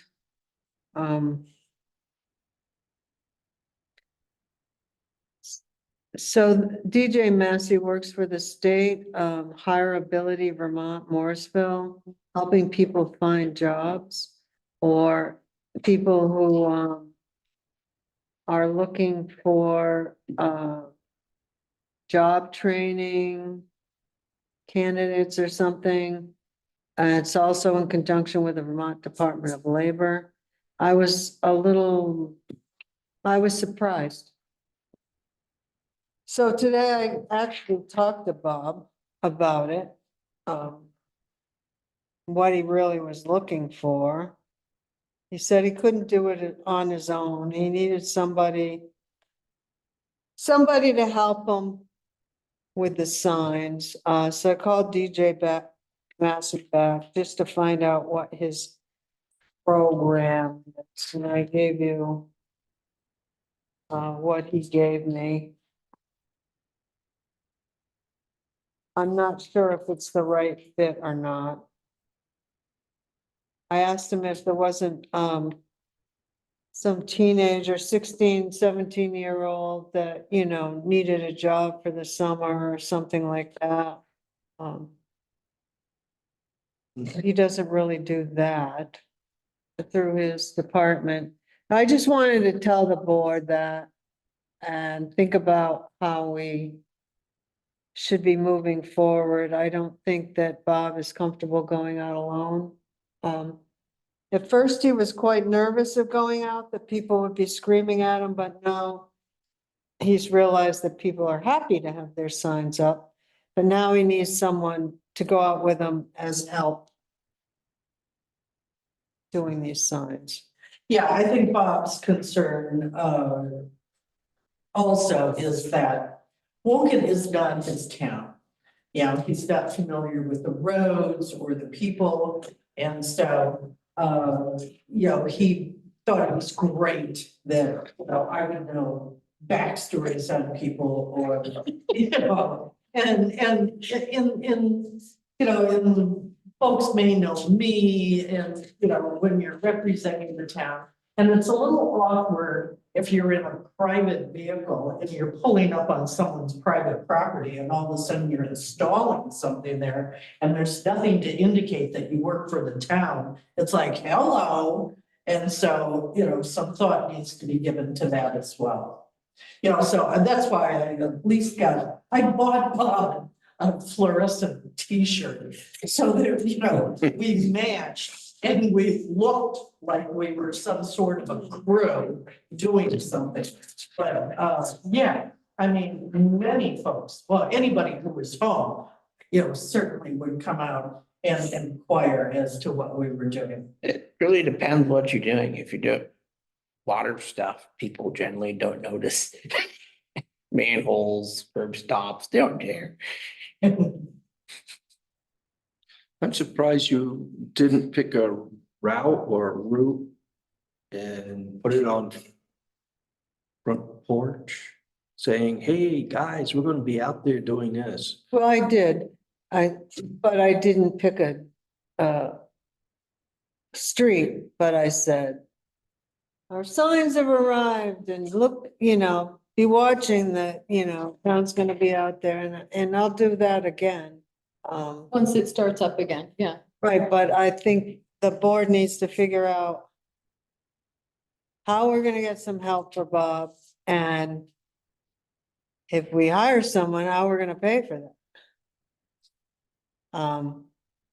Well, yeah, and it was also use of his vehicle as well. I used, you know, for a while, I used my car, you know, to put the posts and signs. And she didn't charge mileage. And I did not charge mileage, you know. Bob does. Well, yes, and he will want to charge for use of his, well, he now has a pickup truck. Right. Then he will want to charge for that as well. You know, the way Elmore did this, they used two volunteer firemen. It took them 3 years, but, you know, they did not expend money on installation. Would it be possible to have, reach out to homeowners and see if anybody wanted to install their own? Ooh, then you lose all consistency, you know, it's like, I'm putting on my mailbox, it's on the other side of the road. Yeah. Okay. Or, you know, I'll pick it up and I put. Put it on the local telephone. Then there. I mean, you know, there's the thing, yeah, we have an ordinance, you know, that says where it goes. And enforce that. Yeah. See.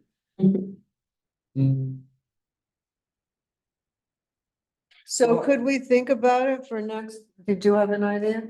Why don't we ask Jim Holton on the fire department if you have couple training drills if they want. I mean, it's gonna be dark, but. It's gonna take forever, though. Yeah, but I'm just saying, if they could do a couple roads. But the biggest thing is, I guess, even if I was to go out and try to do this, I wouldn't know where to pound a post in, There are 911 maps, you know, so you. but does it give a, Where the post itself. It should be close to the mailbox Well, and not where you anticipate someone is piling their snow. yeah, it's on the side of the house, not necessarily the mailbox. You know, the mailbox might be on the opposite. Oh, side right, of the road. right, yeah, So it's not always with the mailbox. by their You know, driveway. It's by the driveway, because, you know, realistically, this is for emergency vehicles to find a house. And so, yeah, you know, it's visible preferably from both sides of the road.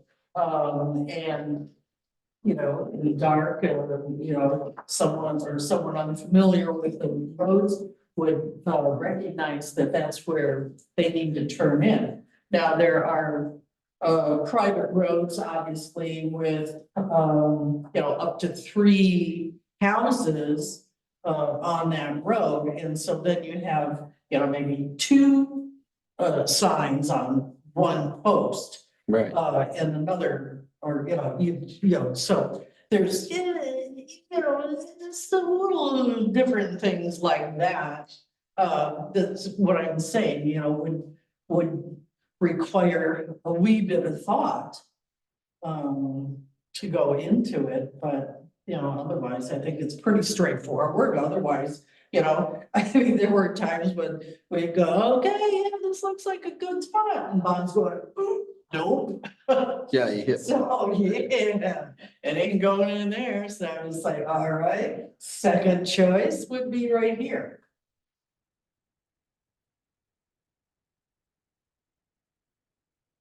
Yeah, I mean, the Jones Road, if you take that, I mean. I can't think of who's up at the further end, but God, you wouldn't know they're up there unless you know the road.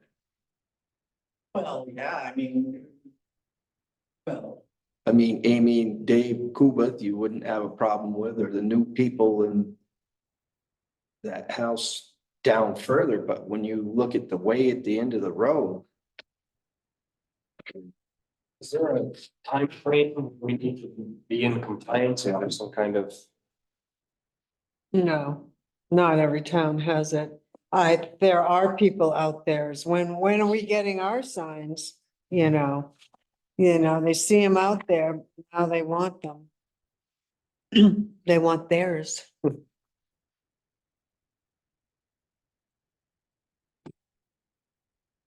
Can we put that on the agenda for next week?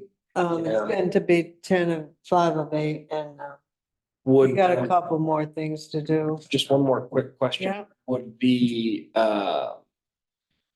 Would Bob be capable or willing to work with, who were the people we were hiring from the transfer station that couldn't be left with money, but sometimes were? Could we deal with that program again to find labor? The corrections. Is that where we were hiring them? Correction? They were. Yeah.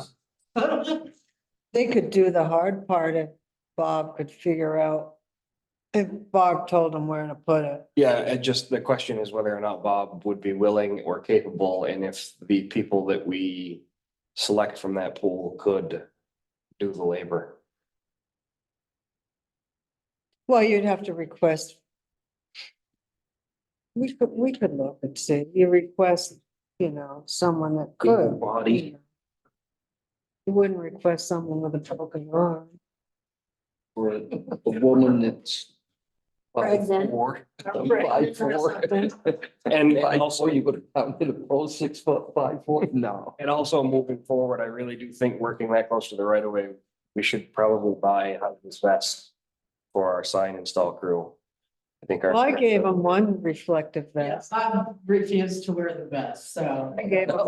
I can wear a matching t-shirt. with- Bob is covered by our insurance. If he wants to do the work, he'll wear the vest. Yeah, I know, I know. Well, it's not great, it's not bad. So can you put in there that we'll follow up with Yes. corrections and see if they still do it and. And cost. Yeah, they charge $25 a day for the transfer station, regardless of the hours. Green up day plans.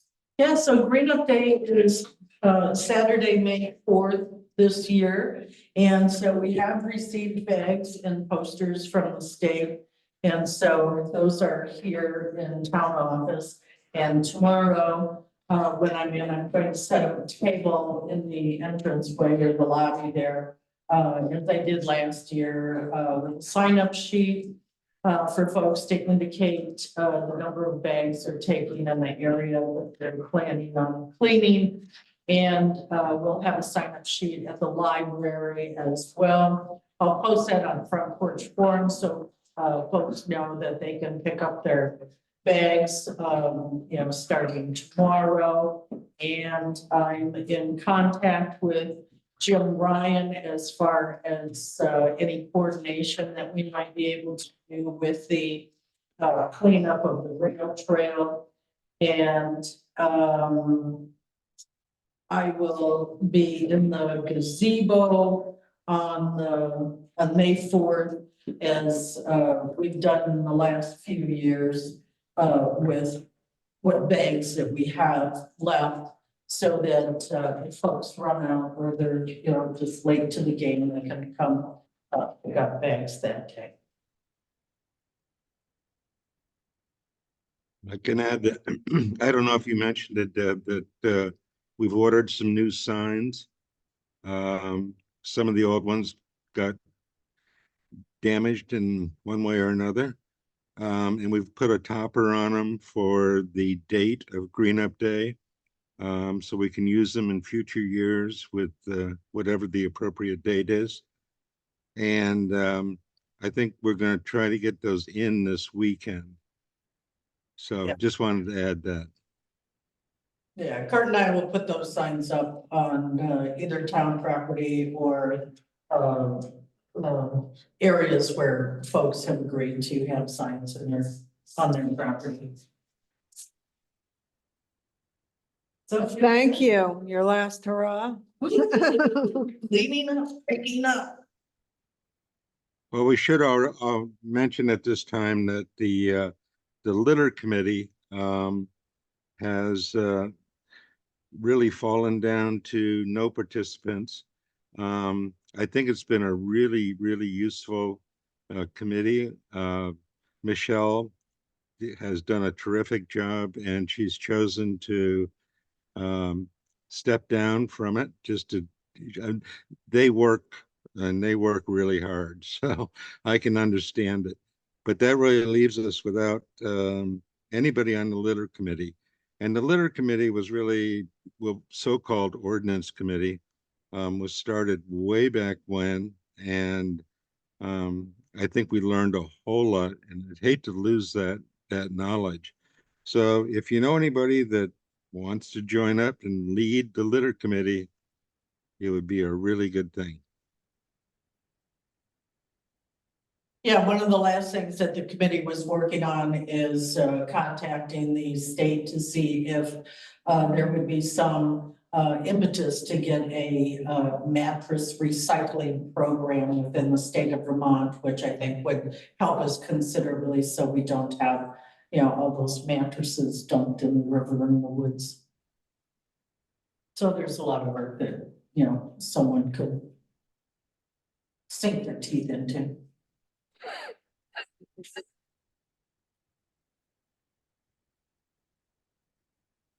Okay. Well, thank you, both of you.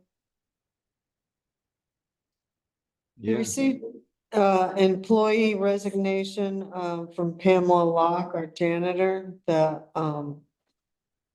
she had a surgery done and her doctor is telling her that she can't do any heavy lifting or mopping at all. So we are totally out of someone cleaning. It's been quite a few weeks for that. So we will need to find Belinda's put some feelers out too. I guess we'll have to put a ad on Front Porch Forum. Presently, we were paying her a little over $20 an hour. It's kind of hard to find someone to do that for that price. But we could try to advertise for that, and if we don't get any good bids or people willing to do that for that fee, maybe we'll just have to bring it back in quickly and maybe cut the hours down to make up the difference, because we have a budgeted amount. Those are my only thoughts, unless you know of anyone. Reliable seems not.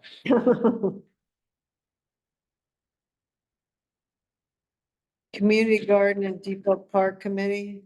Yes, the select board had formed this town committee some time ago, but there hadn't been an official request for membership, which I would like to do tonight.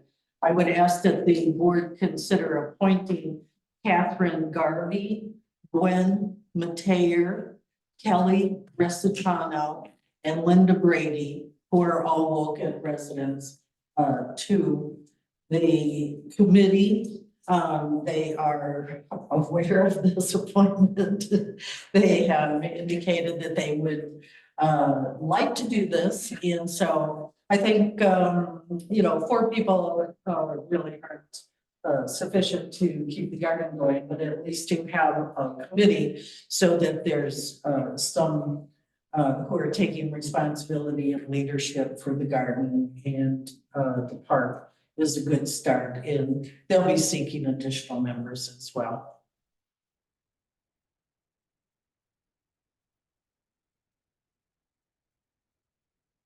I would make a motion to appoint. To appoint those 4. Thanks. I'll second. We have a first and a second to appoint 4 members to a standing town committee for the Community Garden and Depot Park.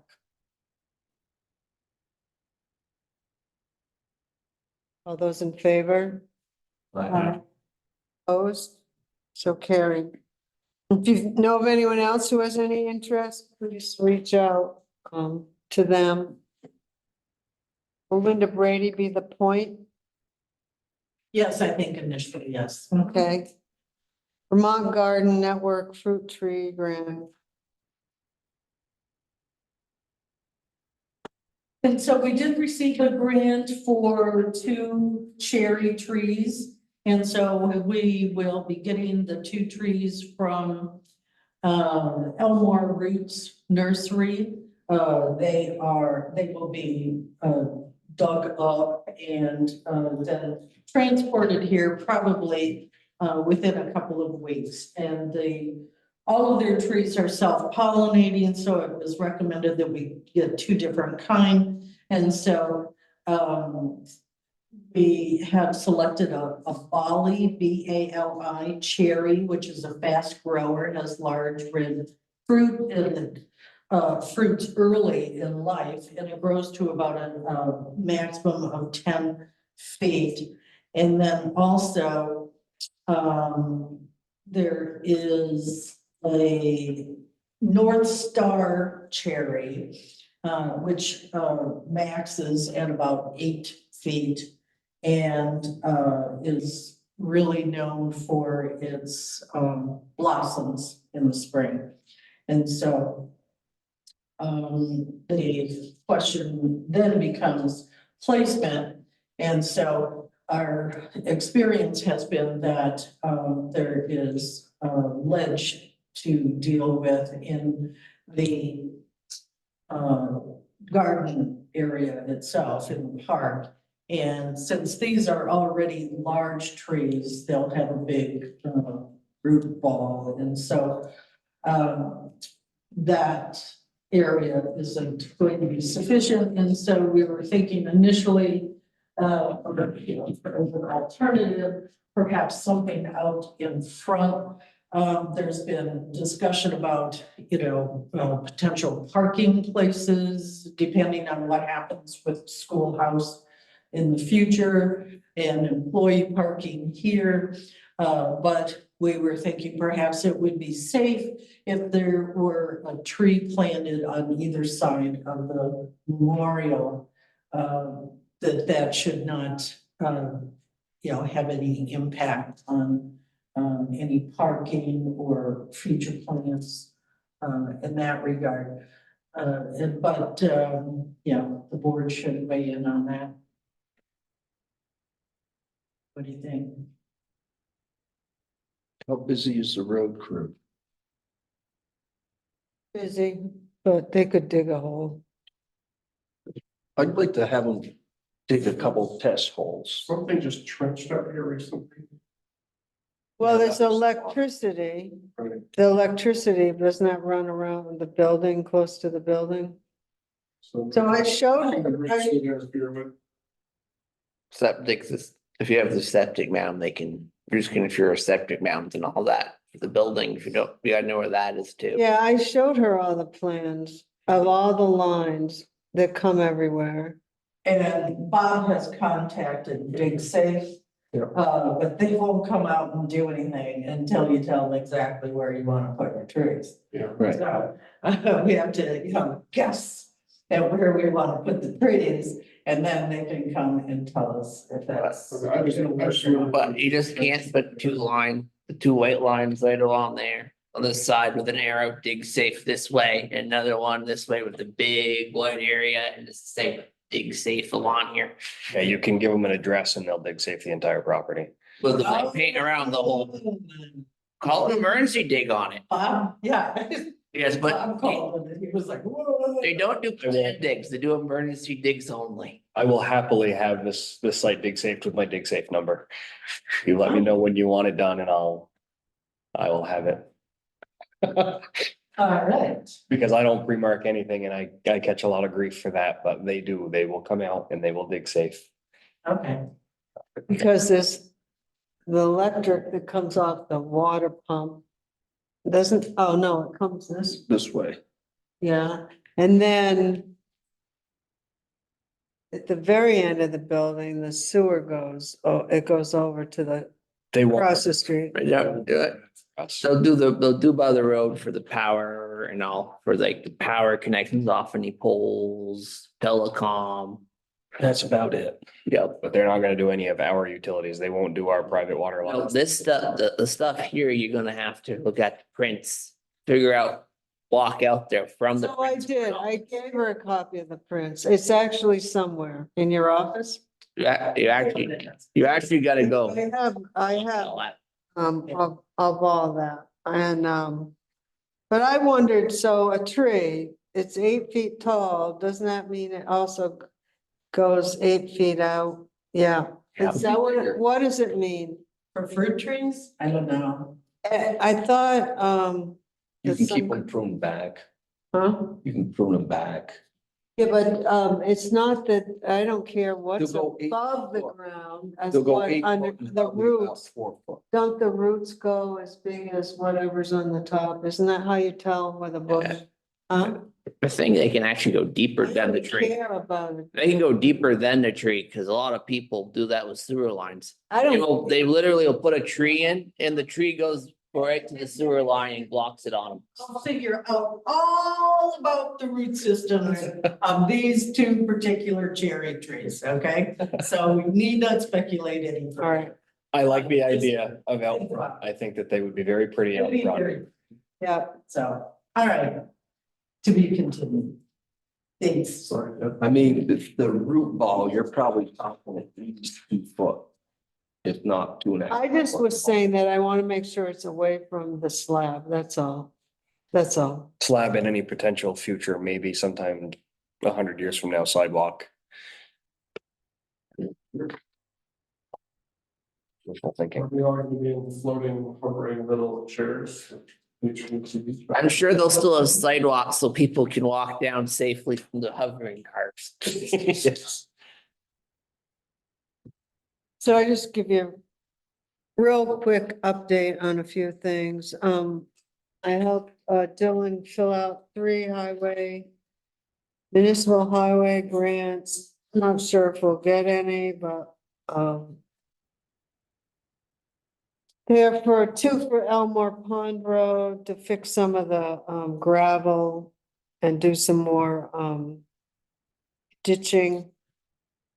Put down some fabric, and then for some more paving on the North Wolcott Road for the wheel roads. So they went in on time. Just this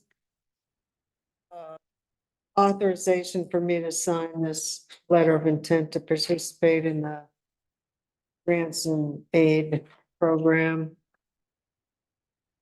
Is that all right? Sure. And,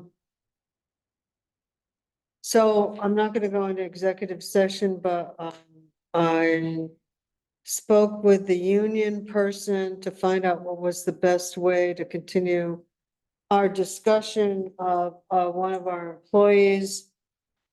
He said the first step was to, have the road foreman speak to him, and depending on the outcome, either it stops there or it can move on to us.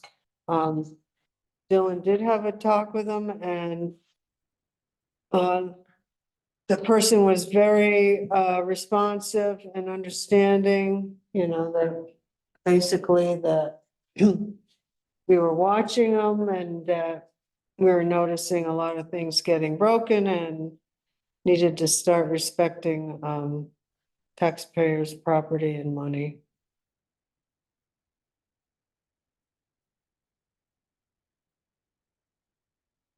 So that's where it stands. I wanted to make sure that I was following the union rules, not getting into trouble. So we'll just continue to watch.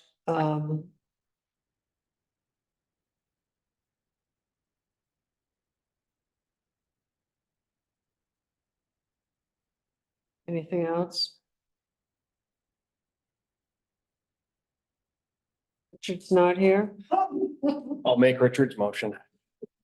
I'll second. We need to get a cardboard cutout of him. After looking at